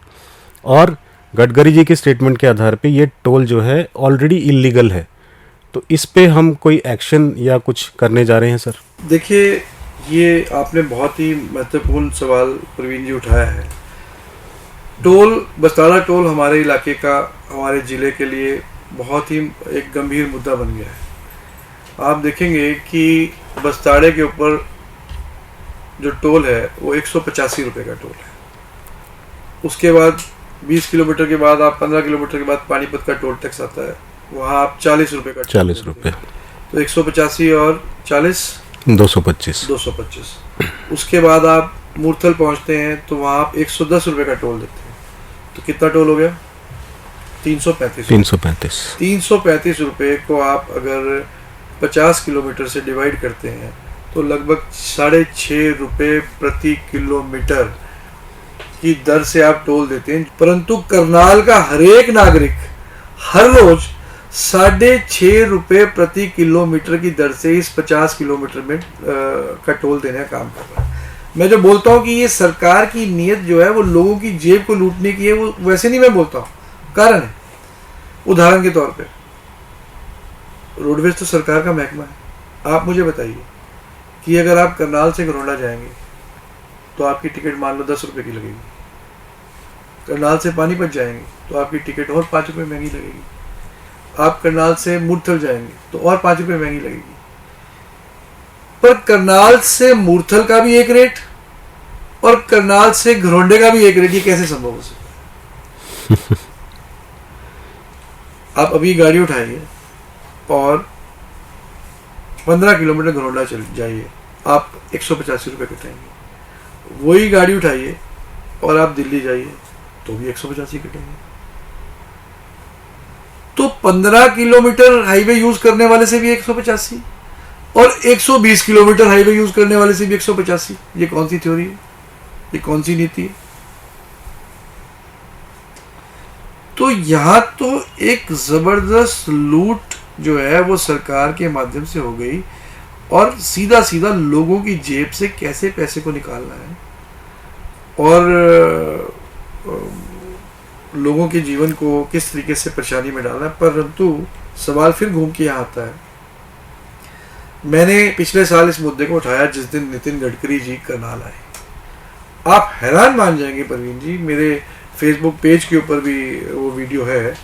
वो वीडियो की रीच हुई 10 मिलियन रीच थी और 50,000 लोगों ने शेयर किया उस वीडियो को और लगभग 3-3.5 लाख लोगों ने कमेंट डाले पूरे देश से। तो ये कोई वो मुद्दा इतना बड़ा था कि देश के हर कोने कोने से जो टोल टैक्स से प्रभावित लोग हैं, कोई स्टेट से ऐसी नहीं बची थी, कोई ब्लॉक देश का ऐसा नहीं बचा था जिस ब्लॉक से लोगों ने उस वीडियो के ऊपर अपने कमेंट नहीं डाले। इसका मतलब पूरा देश इस टोल टैक्स की समस्या से बुरी तरीके से जूझ रहा है। मैं फिर क्या दूं, मैं टोल टैक्स के खिलाफ नहीं हूं। मैं 10%, 15% प्रति वर्ष जो टोल के रेट्स के अंदर वृद्धि की जा रही है और उससे लोगों की आमदनी को इस्तेमाल को जेब में से हार्ड एंड मनी को टोल टैक्स के माध्यम से सरकार अपने खजाने को भरने का काम कर रही है, वो गलत है। नितिन गडकरी जी ने स्टेटमेंट दी थी कि भाई ये टोल इलीगल है। जब वो मेरी वीडियो वायरल हुई तो नितिन गडकरी जी को प्रेस कॉन्फ्रेंस करनी पड़ी। उनका बयान आया कि बस्ताड़ा का टोल जो है वो इलीगल है। आपको ध्यान होगा भाई, आपके माध्यम से ये सवाल मैं विधायक जी से ही पूछना चाहता हूँ। नितिन गडकरी जी आए, नितिन गडकरी जी ने कहा कि घरौंडे का विधायक तो हमारा दामाद है, कहा था। तो भाई एक बात का जवाब दो जब महकमा ससुर जी के पास है और ससुर जी इस बात को मानते हैं कि टोल इलीगल है, तो दामाद जी ससुर जी से क्यों नहीं कह रहे? क्या कारण है? ये सब जानते हुए कि टोल का इंस्टॉलेशन वहां पे इलीगल है, इस टोल को क्यों चलने दिया जा रहा है? इसका जवाब तो मौजूदा विधायक को, भारतीय जनता पार्टी को देना ही पड़ेगा। अब ये कैसे हो सकता है कि दामाद मांग करे और ससुर जी जिनकी कलम से ये काम होना है और वो खुद कह रहे हैं कि ये गैर कानूनी है, वो ना हटे? इसका मतलब दामाद जी का इंटरेस्ट है इस टोल टैक्स को चलते रहने देने पर और लोगों की जेब को लुटते रहने देने पर। मैं आपके माध्यम से लोगों को ये विश्वास दिला रहा हूं, और मैंने पहले भी कहा है, जिस दिन कांग्रेस पार्टी की सरकार बनेगी हम इसको उखाड़ देंगे, हम इसको उखाड़ देंगे। इसमें सर 2-3 और इम्पोर्टेंट चीज़ें हैं। अभी रिसेंटली आरबीआई ने कुछ नए गाइडलाइंस लेके आए हैं। पहले आपका जो टोल इंस्ट्रूमेंट होता था जिससे आप रिचार्ज करते थे, जो आपका टोल कार्ड बनता है आपके चेसिस और गाड़ी के इंजन नंबर वगैरह डाल के, उसको आप खुद रिचार्ज करते थे। लेकिन अब नई पॉलिसी आया है कि आपको अपने नेट बैंकिंग के माध्यम से अपने अकाउंट से जोड़ना पड़ेगा और ऑटो डेबिट होगा। यानी कि अब आप रिचार्ज करो ना करो, ऑटोमेटिकली आपके अकाउंट से पैसे उसमें जाएंगे। दूसरा प्रॉब्लम क्या आती है, एक बार मैं पानीपत में था सर, पानीपत में बैठा हूँ, गाड़ी मेरे सामने खड़ी है और मेरा टोल जो है मानेसर में कहीं पे कटा। मैंने लाख रिक्वेस्ट करी, तो इस तरह की प्रॉब्लम्स का भी कोई सोल्यूशन नहीं है। एक बार कट गया तो कट गया। तीसरा इन्होंने क्या किया है, जितना डिस्प्लेज आते हैं टोल नाके पे जब वो ओपन होता है तो वहाँ पे पहले फेयर लिखा आता था, अब वहाँ पे टैग होके लिखा आता है। इसका मतलब ये है कि जो टोल पहले 135 का था यहाँ पे घरहुंडा का, ये 185 हो चुका है। जो टोल मुरथल वाला था वो 110 हो चुका है, जो 75 था। दासना पे जो है वो 75 था, वो फिर 110 हो चुका है। तो थोड़े से टाइम पीरियड में इतना टोल इंक्रीमेंट हो गया और वहाँ पे फेयर डिस्प्ले नहीं होता। इस वजह से लोगों को इन्फॉर्मेशन भी नहीं होती, वो लगातार स्टेटमेंट्स अपनी चेक भी नहीं करते स्टेटमेंट्स को। तीसरा सर, एक 10 सेकेंड वाला रूल है इनका। 10 सेकेंड रूल के हिसाब से 10 सेकेंड से ज़्यादा आपको टाइम लगेगा तो आपको लीगली टोल देने की ज़रूरत नहीं है। लेकिन जब ये रूल एप्लीकेबल हुआ था उस समय पे टोल वालों ने, अब तो एक तरह से माफिया बन गए, टोल वालों ने बकायदा डिस्प्ले पे प्रिंट आउट लगा रखा था कि 10 सेकेंड के बाद भी हम टोल लेंगे। इतनी जोर जबरदस्ती करके सर एक तरह से ये उगाही की जा रही है। देखो उसका कारण पहले तो आप टोल का मकसद समझिए। सरकार ने एक, मान लीजिए 100 रुपया एक सड़क निर्माण पे लगा। सरकार ये चाहती है कि इस सड़क निर्माण का पैसा जो है वो लोग दें। सरकार प्रॉफिट नहीं चाहती उसके लिए, सरकार ये चाहती है कि इस खर्चे को वहन लोग करें, उसको टोल के रूप में सरकार लेने का काम करती है। तो वो टोल का मतलब ये है कि आपने एक सब्सिडाइज्ड अपनी अमाउंट को एक ऐसी सड़क के ऊपर खर्च किया जिसको आप इस्तेमाल करेंगे भविष्य के अंदर। अब क्या हो रहा है, ना तो सरकार ये ब्यौरा दे रही कि ये कितने हजार करोड़ का प्रोजेक्ट था। 1 लाख व्हीकल का फुटफॉल यहाँ है।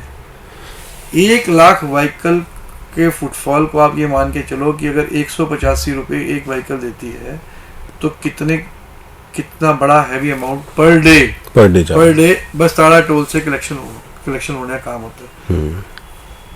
दूसरा प्रॉब्लम कहाँ आई जो आपने कही, ये प्रॉफिट मेकिंग इंस्टीट्यूशन के अंदर कन्वर्ट कर दिया टोल को। कैसे? सरकार ने खुद टोल को कलेक्ट करने की बजाय प्राइवेट कंपनीज को ऑक्शन कर दिया। अब कंपनियां बिड करती हैं और टोल खरीदती हैं। ये फर्क समझिए, ये प्रॉब्लम कहाँ आ रही है।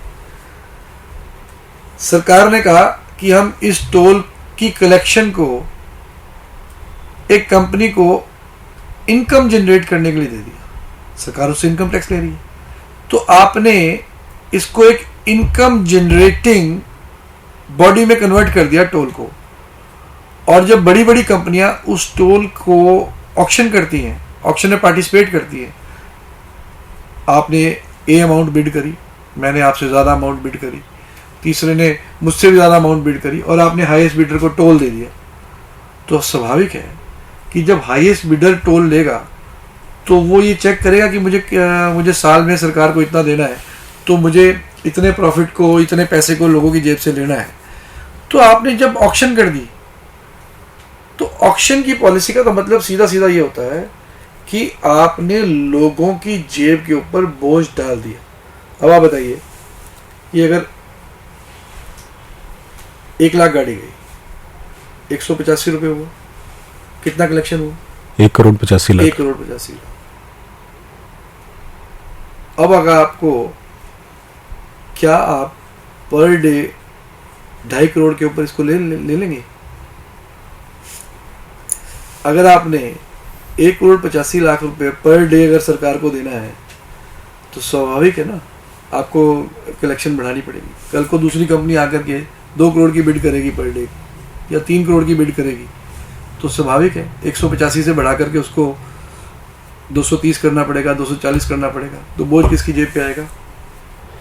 गाड़ी चलाने वाले की जेब पे आएगा। सवाल यह है कि सरकार ऑक्शन की पॉलिसी पे क्यों आई? सरकार टोल की ऑक्शंस की पॉलिसी पे क्यों आई? और ये इतना बड़ा सवाल है, इसका जवाब आज तक ना तो पार्लियामेंट में ये सवाल उठा, ना किसी देश की विधानसभा में सवाल उठा कि why this policy of auctioning the tolls. Correct.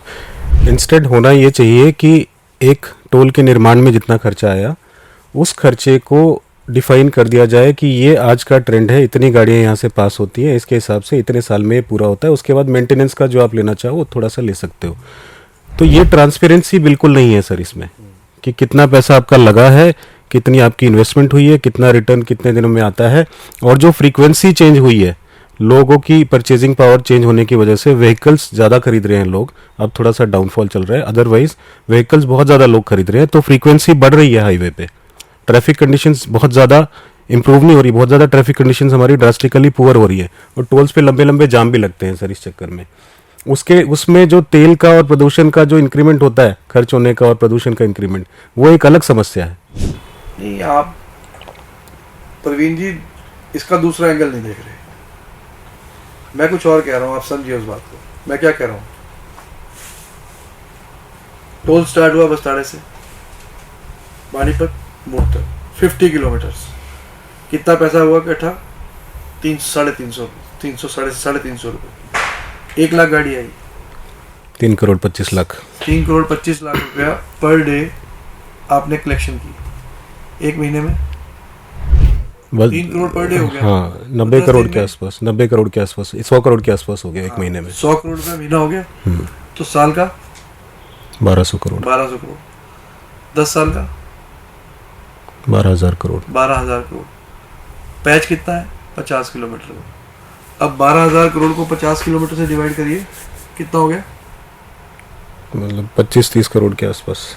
तो 1 किलोमीटर 25-30 करोड़ का 30 करोड़ रुपए खर्चा। एक पर किलोमीटर वो कौन सी सोने की सड़क बन रही है जो 30 करोड़ रुपए पर किलोमीटर बनती है? ये सुनिए,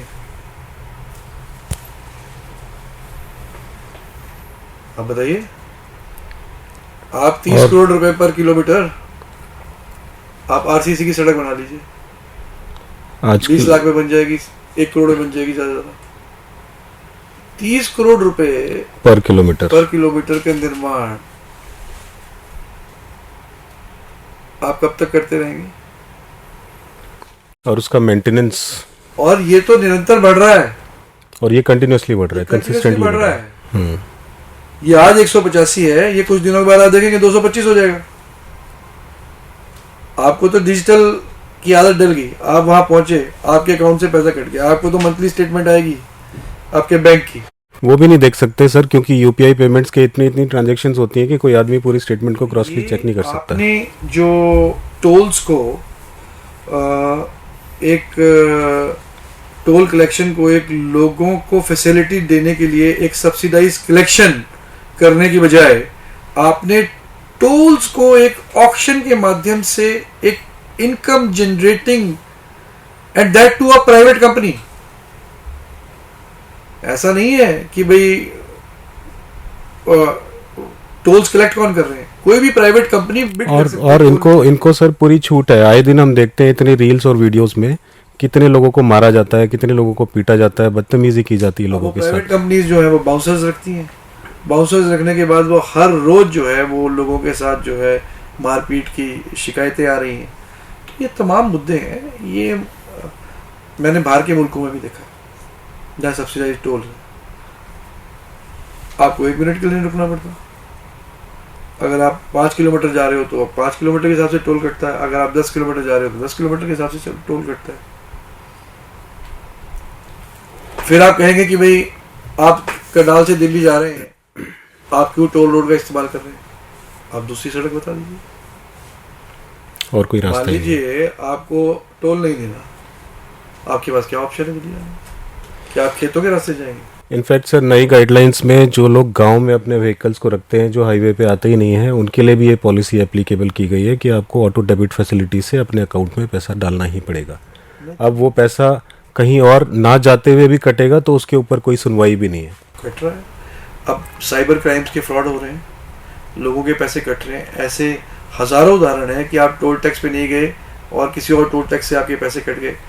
या अब आपके पास अभी तक साइबर क्राइम को रोकने के अभी तक पर्याप्त साधन ही नहीं है, पर्याप्त कानून नहीं है, पर्याप्त टेक्नोलॉजी नहीं है, और आपने सिस्टम को लागू कर दिया।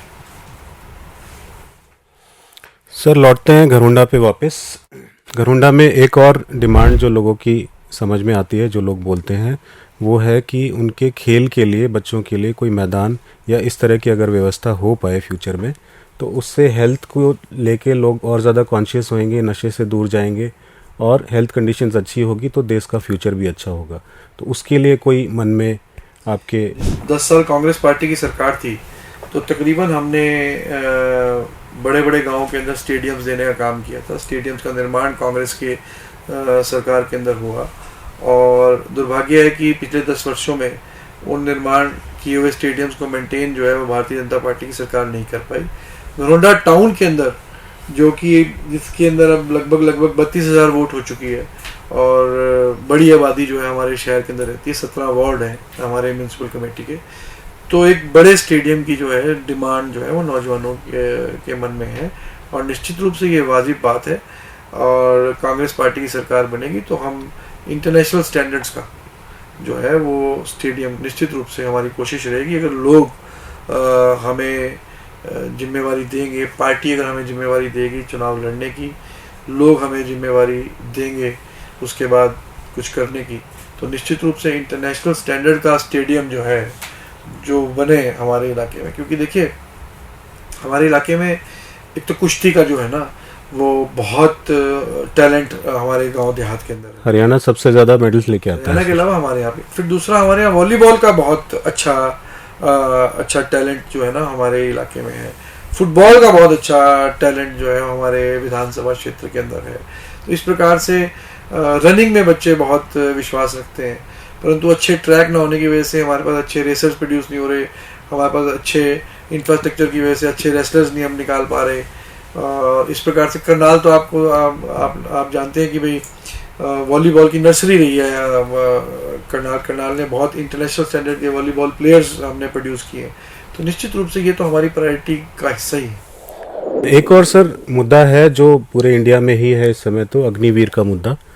इसमें हरियाणा से तो काफ़ी लोग आर्मी में जाते थे और बहुत इंटरेस्टेड रहते थे। आपकी तो सर फैमिली आर्मी से रही है और देश के लिए काफ़ी योगदान दिया है। आपके ताऊजी विक्रम राठौर जी शहीद हुए थे हमारे देश के लिए, और भी बहुत सारे नाम हैं आपकी फैमिली में जो आर्मी से रहे हैं।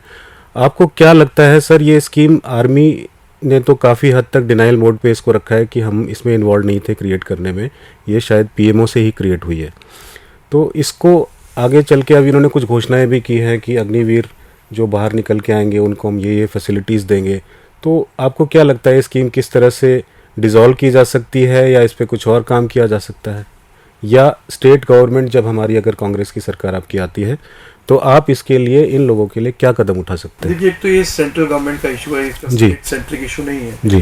परंतु आपने अग्निवीर की बात की तो मैं ज़रूर इस पर अपनी बात रखूंगा कि पहले तो हम ये समझें कि फौज जो है, फौज एक पैशन है। एक नौजवान अपने दिल के अंदर राष्ट्र प्रेम की भावना भरता है और वो अपने पूरे जीवन को राष्ट्र के लिए समर्पित करने के लिए तैयार होता है, तो वो फौज की भर्ती की तरफ रुख करता है। तो उसकी उस भावना को आप कभी भी पैसे से कंपेयर नहीं कर सकते। जिस व्यक्ति के अंदर देश के ऊपर मर मिटने का, देश के ऊपर शहादत देने का जज्बा है ना, वो फौज की तरफ रुख करता है। और मेरा तो क्योंकि परिवार फौजी बैकग्राउंड का रहा है, मेरे हर पीढ़ी के अंदर फौज में जाने का ट्रेडिशन है। विक्रम मार्ग की आपने बात की, तो विक्रम सिंह जी मेरे रियल ताऊ, मेरे पिताजी के बड़े ब्रदर थे, 62 की लड़ाई में शहीद हुए। और अब भी मेरे कई भाई फौज के अंदर अफसर हैं। तो हमारे तो परिवार में ट्रेडिशन है फौज में जाने का। मैं ये कहना चाहता हूँ कि एक सिपाही रातों रात तैयार नहीं होता। सिपाही को तैयार करने में कई वर्ष लगते हैं। जब वो देशभक्ति के जज्बे से ओतप्रोत होकर के दुश्मन को मारने की क्षमता उसके अंदर तैयार होती है, उसमें कई वर्षों के बाद वो एक मजबूत सैनिक बनता है। अब अग्निवीर आए, अग्निवीर योजना को लेकर के आए, इससे दो बड़े नुकसान हुए जो मैं देखता हूँ। एक तो आपने नौजवानों के भविष्य के साथ खिलवाड़ कर दिया कि भाई 18 साल की उम्र में भर्ती होगा, 21 साल की उम्र में रिटायर हो जाएगा। दूसरा, आपने एक मजबूत सिपाही को तैयार होने में जो कई वर्ष लगते थे, उस सिस्टम को तोड़ दिया, तो देश की सीमाएं कमजोर करने का काम। आज आप प्रैक्टिकल समस्याएं, अगर मैं फौज के अफसरों से बात करता हूं तो वो बताते हैं कि एक तमाम जो इस योजना को आने के बाद एक बड़ा दिक्कत सीमाओं के ऊपर हो चुकी है। आपने देखा होगा कि लेह के अंदर एक बड़ा आंदोलन हुआ था अग्निवीर को लेकर के, और किस प्रकार से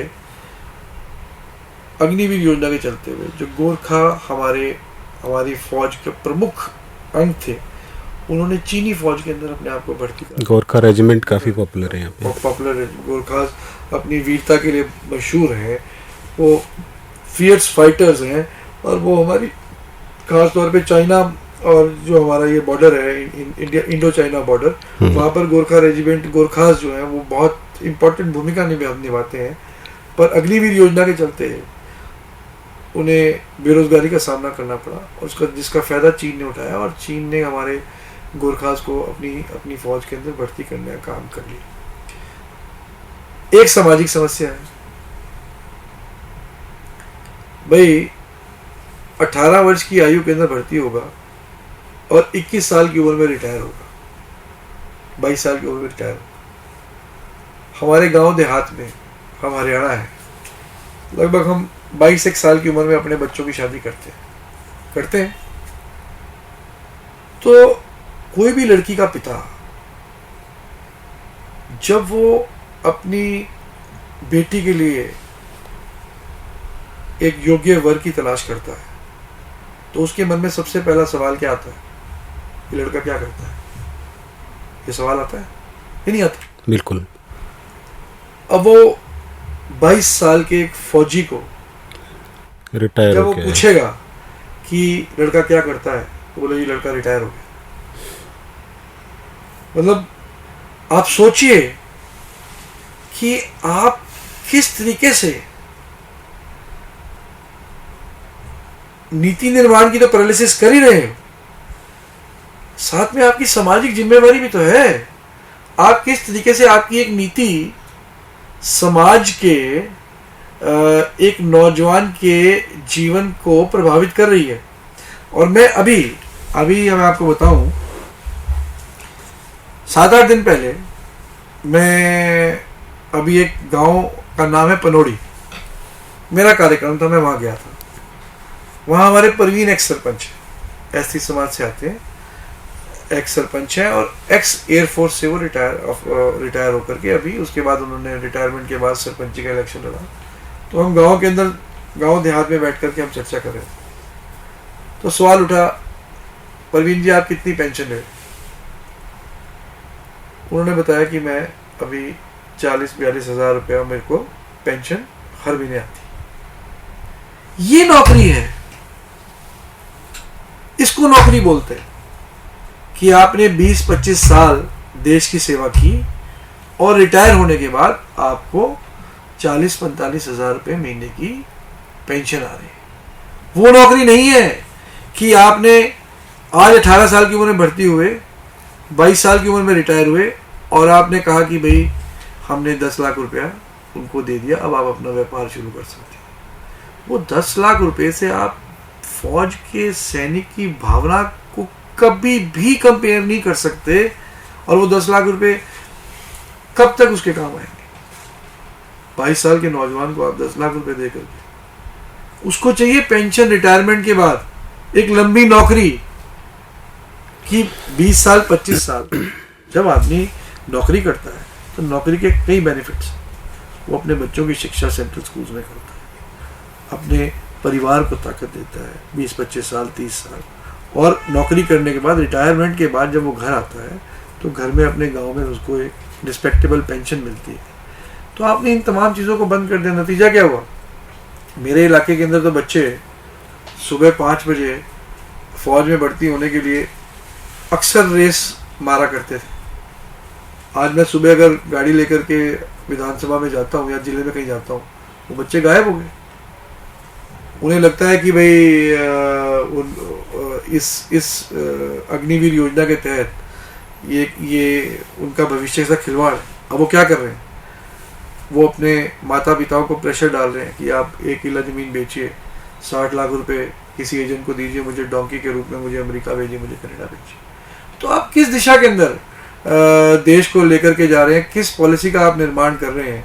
तो ये समझ से परे है। मुझे लगता है ये बहुत महत्वपूर्ण चीज़ें हैं। इनके ऊपर आने वाले पॉलिटिकल लोगों का भी और तमाम जनता का भी इन मुद्दों के ऊपर निश्चित रूप से फोकस होना चाहिए। आपने बिल्कुल सही कहा सर। ये जो भावना होती है, अब क्योंकि मेरे फादर भी आर्मी में थे, he was an army officer, and मेरा पूरा बचपन जो है कैंटोनमेंट एरिया में ही बीता है। मैं सेंट्रल स्कूल में पढ़ा हूँ इनिशियल डेज में। तो मैंने देखा है कि खाली सिर्फ पैसे की भावना नहीं होती, उनका जो सोच होती है, विजन होता है, डिसिप्लिन होता है, वो इंटायरली डिफरेंट होता है। और उन लोगों के लिए बाहर आके एडजस्ट करना भी डिफिकल्ट होता है, क्योंकि यहाँ पे उस तरह का डिसिप्लिन वाला माहौल उनको नहीं मिल पाता। तो एक भावना वो जनरेट करता है 4 साल में। तो ऐसा क्या कारण है, ऐसा क्या रीज़न है कि आप उसको निकाल रहे हो? मुझे तो आज तक ये समझ नहीं आया कि उसको निकाल क्यों रहे हो। एक आपके पास एक एसेट क्रिएट हुआ है, उस एसेट को आप यूटिलाइज कीजिए। बेशक अगर आपके पास जगह नहीं है और लोगों के आने की तो कोई बात नहीं, लेकिन कम से कम जो एसेट आपने क्रिएट किया है उसको ढंग से यूटिलाइज तो करें। खैर, अभी सर रिसेंटली हमने घरोंडा पे काफ़ी बात कर ली। मैं आपसे हरियाणा की पॉलिटिक्स को लेके थोड़ा सा कुछ डिस्कस करना चाह रहा था। रिसेंटली मैं एक शो देख रहा था, अभय दुबे जी एक बहुत ही वरिष्ठ पत्रकार हैं, मैं उनको सुन रहा था। वो ये कह रहे थे कि जो समीकरण हरियाणा में बन रहे हैं उसके हिसाब से बीजेपी के आना यहाँ पे इस बार बहुत ही ज़्यादा डिफ़िकल्ट है। और साथ साथ उन्होंने एक कटाक्ष वाली स्टेटमेंट में एक चीज़ कही थी कि कांग्रेस को बीजेपी नहीं हराएगी इस बार हो सकता है कि कांग्रेस ही कांग्रेस को हरा दे। इस कटाक्ष के पीछे 2-4 रीजंस जो मुझे लगे, उनके कहने का मतलब था।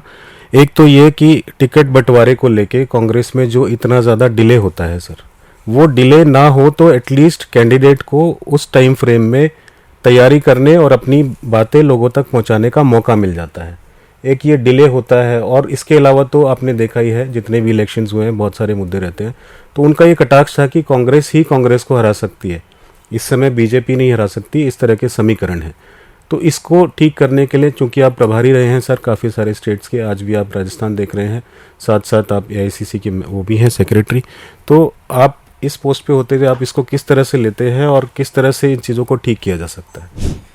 देखिए, 2 बातें हैं कि जहाँ तक आपने बात की कांग्रेस की इनफाइटिंग की, एक तरह से इनफाइटिंग के ऊपर आप सवाल करना चाह रहे हैं। कांग्रेस के अंदर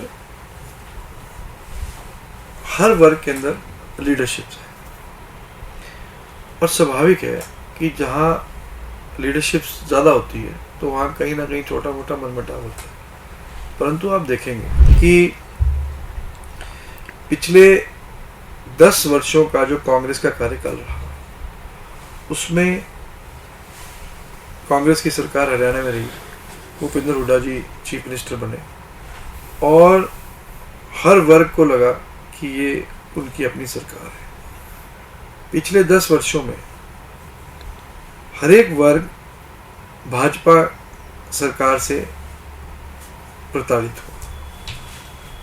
जो ये माहौल बना है प्रदेश में, ये इसलिए बना है कि भारतीय जनता पार्टी ने नौजवानों के साथ विश्वासघात किया, छोटे व्यापारी के साथ विश्वासघात किया, मंडी के आड़तियों के साथ विश्वासघात किया, सरकारी कर्मचारियों के साथ विश्वासघात किया,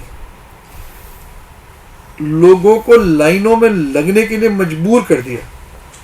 अगर आप आम आदमी से बात करो तो वो ये कहेगा कि जी पिछले 10 वर्षों में तो हमें कागजों के अंदर उलझा दिया। कागजों में उलझाने का मतलब ये है कि छोटे से छोटे काम को आपने Aadhaar card, family ID, property ID, इन तमाम चीज़ों के अंदर आम आदमी को उलझाने का काम कर दिया। वो सुबह से शाम तक सिर्फ कागजों को ठीक कराने के लिए ही म्यूनसिपल कमेटी और तहसीलों के अंदर चक्कर काटने के लिए मजबूर है। तो एक पूरा माहौल पूरे प्रदेश के अंदर बना कि अब इस सरकार को बदलने का मन जो है वो प्रदेश की जनता ने बना दिया। और कांग्रेस का हर लीडर, चाहे वो भूपिंदर सिंह हुड्डा जी हैं, उदयभान जी हैं, कुमारी शैलजा जी हैं, रणदीप जी हैं, और भी तमाम लीडर्स जो हैं, वो सब एकजुट होकर के कांग्रेस के कैंडिडेटों को जिताने का काम करेंगे। और जहाँ तक सवाल आपने किया कि टिकटों को बंटवारे में देरी, मुझे लगता है कि 20 से 22 दिन बहुत सफिशिएंट होते हैं विधानसभा चुनाव को लड़ने के लिए। इस व्यक्ति ने विधानसभा की तैयारी कर रखी है, जिसको हर गांव के अंदर लोग जानते हैं, पहचानते हैं, लोग उसके साथ जुड़े हुए हैं। तो 20 से 22 दिन एक सफिशिएंट टाइम है एक विधानसभा चुनाव को लड़ने के लिए। 10-12 दिन के अंदर तो आप पूरी कॉन्स्टिट्यूंसी का दौरा कर लेते हो, उसके बाद आप डोर टू डोर भी कर लेते हो। तो उससे ज़्यादा मुझे लगता है कि कांग्रेस सफिशिएंट टाइम देती है। कोई इतना ज़्यादा लंबा भी टाइम देकर के कोई उसकी कोई बड़ी आवश्यकता नहीं है, मुझे महसूस होता है। तो क्या सर ये स्ट्रेटेजिकली करा जाता है कि यूजुअली हमने देखा है कि बीजेपी बहुत जल्दी डिक्लेयर कर देती है और कांग्रेस को बहुत टाइम लगता है डिक्लेयर करने में? बीजेपी ने कोई कैंडिडेट डिक्लेयर नहीं किया। आज कांग्रेस का भी प्रोसेस चल रहा है, स्क्रीनिंग कमेटीज चल चुकी हैं, बीजेपी भी अपना प्रोसेस कर रही है। मुझे लगता है कि भाई अगले 2-4 दिन के अंदर सभी पार्टियां अपने अपने कैंडिडेट्स को डिक्लेयर कर देंगी। तो इस बार उम्मीद करें सर आप घरौंडा से आ रहे हैं? निश्चित रूप से, निश्चित। देखिए, इलेक्शन लड़ने के लिए ये पार्टी का फैसला है। हम पार्टी के सिपाही हैं। कांग्रेस पार्टी जो भी आदेश करेगी, मुझे लड़ने का आदेश करेगी तो निश्चित रूप से मैं तैयार हूँ। परंतु कोई भी, बहुत सारे साथी हैं, नरेंद्र सांगवान जी टिकट मांग रहे हैं, अनिल जी टिकट मांग रहे हैं, भूपिंदर भाई टिकट मांग रहे हैं। मैं तो ये कह सकता हूँ कि जो भी साथी टिकट लेके आएगा इनमें से, या बहुत सारे साथी में नाम नहीं ले पाया, सतीश जी टिकट मांग रहे हैं, और भी बहुत सारे साथी हैं, जो भी साथी टिकट लेके आएगा, वीरेंद्र राठौर उसको यहाँ से चुनाव लड़ा के जिताने का काम करें। बट आपकी प्रायोरिटी जो है सर लोगों के मन में, जो हमने नोट किया, वो सबसे ज़्यादा दिखती है। ये वो तो लोग फैसला करेंगे, और सर्वे पार्टी ने कराए हैं। अब सर्वे में क्या आया है ये तो मैं नहीं जानता, ये पार्टी हाईकमान जानता है, या हमारी स्क्रीनिंग कमेटी उन सर्वेस की रिपोर्ट्स को पढ़ेगी। हमने तो वो रिपोर्ट्स नहीं देखी। तो जो भी फैसला पार्टी करेगी वो निश्चित रूप से सबको मान्य होगा। मैं तो ये कह सकता हूँ कि जो भी हमारे दावेदार हैं, चाहे वो नरेंद्र सांगवान जी हैं, चाहे वो रघुवीर संधू जी हैं, चाहे वो अनिल राणा जी हैं, चाहे वो भूपिंदर लाठर जी हैं, जो भी टिकट लेगा, मैं सबसे पहले उनके चुनाव को खुद स्वयं जो है चलाने का काम करूँगा। तो सर एक और मुद्दा जो यहाँ पे काफ़ी ज्वलनशील भी रहा है, आपने देखा ही है, आप उसमें प्राथमिकता से आगे रहे हैं, apart from the party line भी आपने उसमें काफ़ी काम किया है, वो रहा है किसान आंदोलन और एमएसपी का मुद्दा। अब रिसेंटली बहुत सारी खबरें ऐसी भी चल रही हैं कि आड़ती जो हैं घरौंडा के खास तौर पे, अगर हम आपकी कॉन्स्टिट्यूंसी की बात करें, तो वो लोग इस चीज़ को भी लेके बहुत ज़्यादा परेशान है कि उनको भी बाईपास करने की कोशिश की जा रही है। किसान आज भी आंदोलनरत हैं और ये एमएसपी वाली प्रॉब्लम्स जो है ये सॉल्व ही नहीं हो रही है। ऑनलाइन कोई पोर्टल भी बनाया गया है जिसके बारे में ज़्यादा जानकारी तो हम नहीं निकाल पाए, लेकिन आड़ती उससे बहुत ज़्यादा शंका में है, बहुत ज़्यादा प्रॉब्लम में है और किसानों को आज तक राहत का कोई वो मिला नहीं है। तो इस बारे में आपकी क्या प्राथमिकता रहेंगी और आप इस पर किस तरह से काम करेंगे? देखिए प्रवीण जी, चाहे वो एमएसपी का मुद्दा है, चाहे वो मंडी में हमारे आड़ती भाइयों का मुद्दा है, इन तमाम मुद्दों को समझने के लिए हमें एक चीज़ समझनी बड़ी आवश्यक है कि हिंदुस्तान या भारत देश में कहूँ, हमारी जो इकॉनमी है, जो हमारी अर्थव्यवस्था है, वो कृषि आधारित अर्थव्यवस्था है। मतलब agricultural based economy. Agricultural based economy का मतलब ये है कि 70% हमारा देश गांव देहात के अंदर रहता है, 30% देश शहरों में शहरों में रहता है। अर्थव्यवस्था पर बेस्ड, एग्रीकल्चर बेस्ड अर्थव्यवस्था का मतलब ये है कि जो देश के अंदर व्यापार फल फूल रहा है, वो एग्रीकल्चर सेक्टर उस इंडस्ट्री को, उस व्यापार को फलने फूलने के लिए एक महत्वपूर्ण योगदान निभा रहा है, या मैं कहूँ कि 80 से 90% योगदान निभा रहा है। इसलिए हमारी अर्थव्यवस्था को बोला जाता है ये एग्रीकल्चरल बेस्ड अर्थव्यवस्था है, यानी किसानों पर आधारित अर्थव्यवस्था। अब हमें एग्रीकल्चरल अर्थव्यवस्था को समझने की जरूरत है। एग्रीकल्चर अर्थव्यवस्था को अगर हमें समझना है तो हमें समझना होगा कि भाई गांव की अर्थव्यवस्था क्या है। साधारण शब्दों में समझाने का प्रयास करूंगा। गांव की अर्थव्यवस्था का मतलब है कि गांव में किसानी करने वाला किसान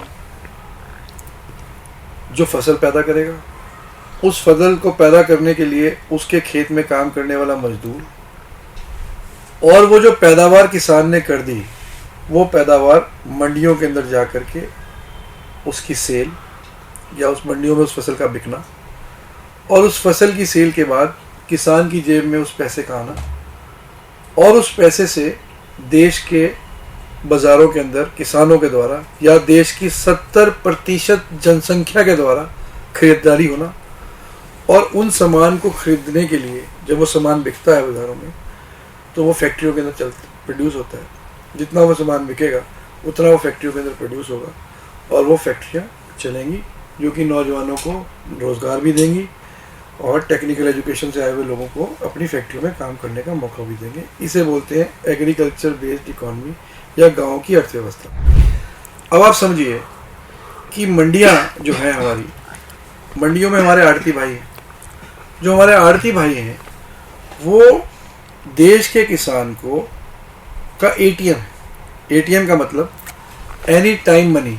मतलब देश के किसान को जब भी पैसे की ज़रूरत पड़ती है, वो मंडी के आड़तियों से जा कर के पैसा एडवांस में लेता है। चाहे उसको अपनी बेटी की शादी करनी हो, तब वो पैसा एडवांस में मंडी की दुकानों से लेगा। कोई वो बीमारी अगर उसको आ जाए तो वो एडवांस में पैसा लेगा, या कोई भी उसके घर में कोई त्यौहार है, कोई फंक्शन है, तो वो पैसा एडवांस में लेता है। जब उसकी फसल बिकने के लिए आती है तो वो पैसा उस अमाउंट को काट करके, ये एक ट्रेडिशनल सिस्टम हज़ारों सालों से चला रहा है। तो मंडियाँ जैसी हमारे देश में लगभग 6 से 7 हज़ार मंडियाँ हैं, यानी कि 6 से 7 हज़ार मंडियाँ हमारे देश के पूरे जो 70% जनसंख्या है या किसान हैं, उनकी अर्थव्यवस्था को थामने का काम कर रही है। अब मैं अगर, और ये संख्या बल कितनी है, अब मैं ऐसे घरौंडे की बात करूँ मेरे एक ब्लॉक की, तो लगभग 200 से 300 दुकानें। एक दुकान औसतन एक साल में 2 से 2.5 करोड़ रुपया एडवांस में किसानों को दे देती, तो लगभग 400 से 500 करोड़ रुपया उन 40-45 गांव के किसानों की जेब में चला जाता है, और वो पैसा घरौंडा के बाजार में आता है। वही किसान उस पैसे से किसी को घर का पेंट कराना तो वो पेंट खरीदता है, किसी को लड़की की शादी का सामान खरीदना है तो वो, या घर में शादी है तो उसका सामान खरीदना है, किसी ने फ्रिज खरीदना है, किसी ने टीवी खरीदना है। तो तमाम जो प्रोडक्ट्स हमारे बाज़ारों में अवेलेबल हैं, वो पैसे से उन प्रोडक्ट्स की खरीद होती है। अब वो प्रोडक्ट्स बिकते हैं तो फैक्ट्रियों के अंदर प्रोड्यूस होते हैं। आज आपने एक फ्रिज बेचा तो वो फैक्ट्री एक फ्रिज प्रोड्यूस करेगी। आपने 10,000 फ्रिज बेचे तो वो फैक्ट्री 10,000 प्रोड्यूस करेगी। अगर आपकी दुकान में फ्रिज बिकने बंद हो गए, या किसान की जेब में पैसा आना बंद हो गया, और वो 70% पॉपुलेशन की जेब में पैसा आना बंद हो गया, तो इन प्रोडक्ट्स की खरीद बंद होगी, खरीद बंद होगी तो फैक्ट्री में प्रोडक्शन बंद हो जाएगी, फैक्ट्री में प्रोडक्शन बंद होगी तो उन फैक्ट्रियों में काम करने वाले लोगों को नौकरियों से हाथ धोना पड़ेगा। तो इसको आप गंभीरता से समझिए कि जब एक ब्लॉक के ऊपर लगभग 400 से 500 करोड़ रुपया मंडी से निकल करके देश के किसानों उस ब्लॉक के किसानों के पास जाता है, तो ऐसी 6000 से ज़्यादा मंडियां हमारे देश में। ये कितनी बड़ी अर्थव्यवस्था है जो देश की मंडियों से चल रही है, और ये साइकिल पूरे देश के अंदर मंडियों से घूम रहा है। पिछले 10 वर्षों में इस सरकार ने इस साइकिल को ब्रेक करने का काम किया, मंडी के आड़ती के ऊपर प्रहार किया, मंडी के आड़ती ऐसी योजनाएं लागू की कि मंडी के आड़ती ने आज एडवांस पैसा देना बंद कर दिया। उससे किसान की जेब में पैसा आना बंद हो गया। या इसको दूसरे तरीके से देखें कि किसान की खरीद की क्षमता कम हो गई, या मैं फिर कहूं कि देश की 70% आबादी की खरीद की क्षमता को कमजोर कर दिया इन नीतियों ने, जिसकी वजह से व्यापार जो है उन बाजारों के अंदर खरीद कम हुई। खरीद कम होने से फैक्ट्रियां बंद होने की कगार पर आई, और पिछले 10 वर्षों में जो जॉब्स की क्रिएशन होनी थी वो होनी बंद हो गई, और एक रिसेशन जो है वो पूरे देश के अंदर आहिस्ता आहिस्ता आहिस्ता आहिस्ता 10 सालों में एक विकराल रूप ले गया। तो आप कहेंगे हल क्या है? हल ये है कि जो डर का वातावरण आपने मंडी के आड़ती के मन में बिठाया, उस डर को बाहर निकालने की आवश्यकता है।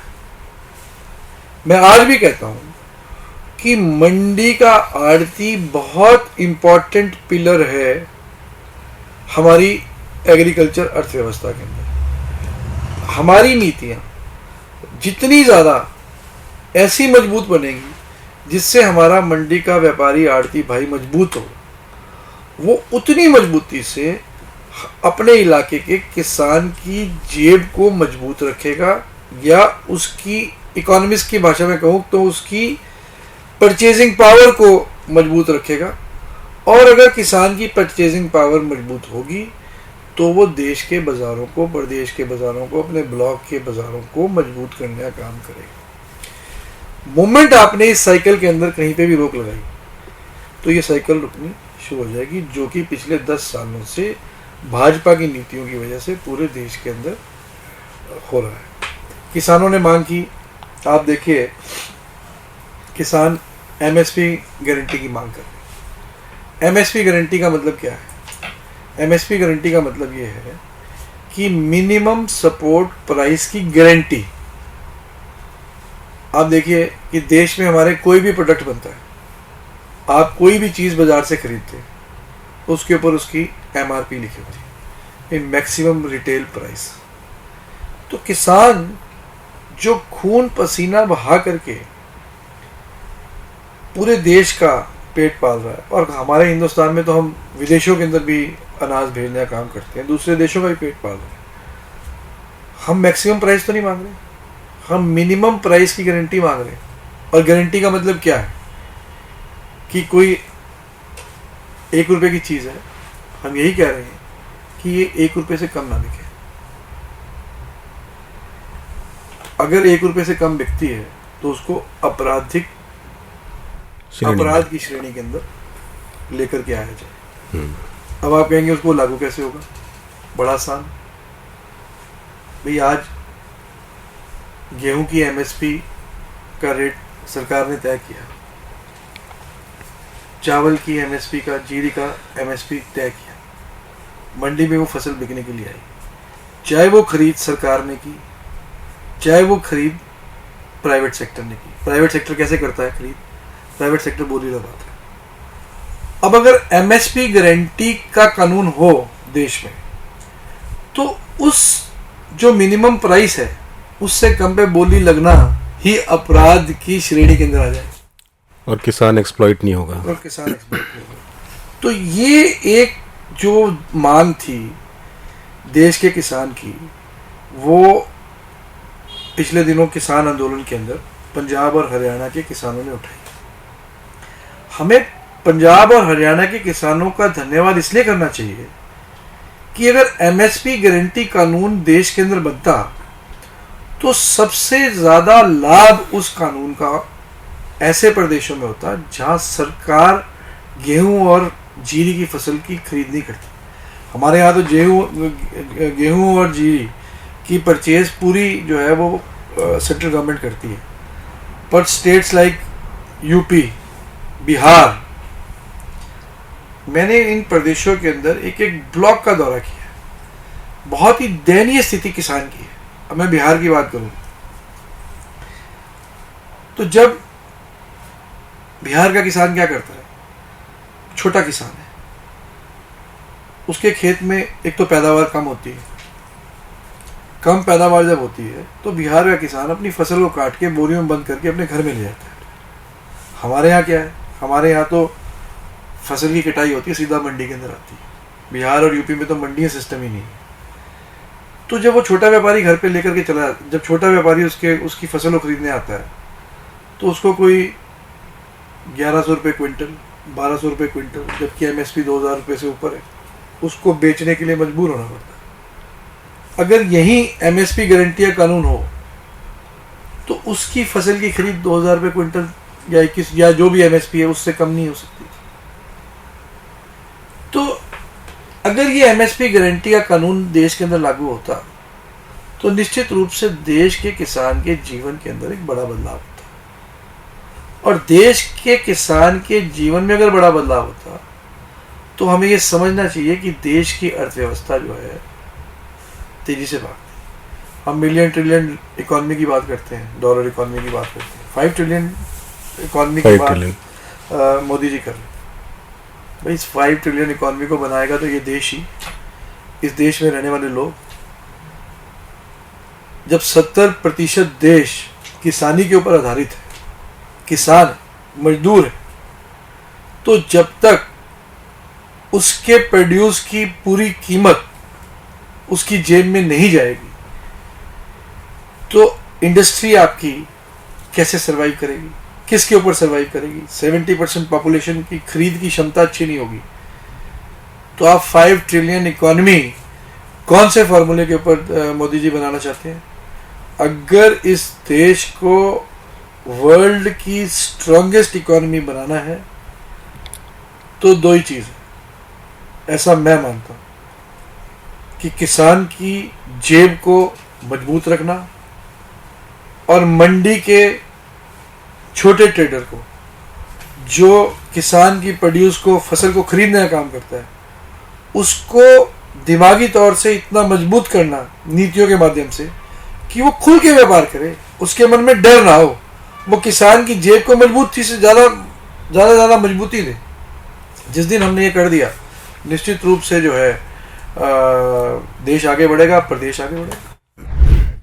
सर, हमने किसानों से ना ग्राउंड पे कुछ लोगों से बात की थी, उनमें से हर कोई आड़तियों से भी खुश नहीं है, हर कोई सरकार से भी खुश नहीं है। बहुत लोग आड़तियों से बहुत खुश हैं, बहुत लोग सरकार की पॉलिसी में खुद को ठगा सा महसूस करते हैं। इसके एग्जाम्पल के तौर पे मैं आपसे कुछ चीज़ें चर्चा करना चाहूँगा सर। एक तो आड़ती से जो पैसा उठाते हैं उसका ब्याज यूजुअल जो मार्केट का रेट होता है उससे काफ़ी ज़्यादा होता है, तो कई किसानों का ये डर रहता है कि हम इस ब्याज वाले उसमें ही फंसे रह जाते हैं। दूसरा, जो गवर्नमेंट से सपोर्ट मिलता है, बैंक से लोन या कुछ और, उस पर उनको बिल्कुल भी कॉन्फिडेंस नहीं है, वो अच्छे से उनको मिल नहीं पाता। इसके अलावा जो इंश्योरेंस पॉलिसीज़ हैं, उन इंश्योरेंस पॉलिसीज़ का कुछ भी नुकसान होने पर उनको कोई भी क्रेडिट नहीं मिलता। दूसरा, आजकल किसान, कई लोग ये भी कह रहे हैं कि चाहे कांग्रेस आए चाहे बीजेपी आए, कुछ एक का ये कहना था कि स्वामीनाथन आयोग की जो रिपोर्ट थी वो 2014 से बहुत पहले आ गई थी और उस पर कांग्रेस को काम करना चाहिए था। उसके बाद 2014 में बीजेपी ने बहुत प्रमुखता से कहा कि हम स्वामीनाथन आयोग की रिपोर्ट को लागू करेंगे, लेकिन 10 साल बीतने के बाद भी उन्होंने नहीं किया। 2019 में अब की बार ये मुद्दा फिर से प्रोमिनेंट हुआ। फिर से कांग्रेस ने इस चीज़ को कहा कि हम इस चीज़ को फिर से लागू करेंगे अगर हम सत्ता में आते हैं तो किसान हर मुद्दे पे, चाहे वो ब्याज का मुद्दा हो, चाहे वो इंश्योरेंस का मुद्दा हो, चाहे वो स्वामीनाथन आयोग की रिपोर्ट या एमएसपी के लागू होने का मुद्दा हो, इन सब को लेके परेशान रहता है। और हमारे देश का, जैसा आपने कहा कि 70% हिस्सा है वो, और उसी की इकॉनमी से हमारी सारी इकॉनमी एक तरह से कनेक्टेड है। तो हमें सर इसको थोड़ा सा सीरियसली लेना चाहिए, क्योंकि वहाँ पे दिल्ली एनसीआर जैसे बड़े शहरों में एयर कंडीशन कमरों में बैठ के लोग जो चर्चा करते हैं वो कहते हैं किसान हैं, पागल हैं, बैठे हैं, इनको कुछ अकल नहीं है, टाइम वेस्ट कर रहे हैं, पॉलिटिकली मोटिवेटेड हैं, इतने सारे आरोप उन पे लगते हैं। अल्टीमेटली वो कहाँ जाए? उसके पास कोई रीज़न ही नहीं होता। सरकारें आती रहती हैं, जाती रहती हैं, और उसके पास कोई सॉल्यूशन ही नहीं निकलता कभी। देखिए, जो लोग इस प्रकार की बात या इस प्रकार के शब्द किसानों के लिए प्रयोग करते हैं, मैं तो समझता हूँ वो देशद्रोही है और ना समझ है। उन्हें ना तो देश की अर्थव्यवस्था का पता और जानकारी है, ना ही ये पता कि ये देश कैसे चल रहा है। हमें ये बात को समझनी होगी कि देश की रीढ़ की हड्डी हमारा किसान है। वो खून पसीना बहा करके लोगों का पेट पालने का काम कर रहा है, और उसकी डिमांड्स जेन्युइन है।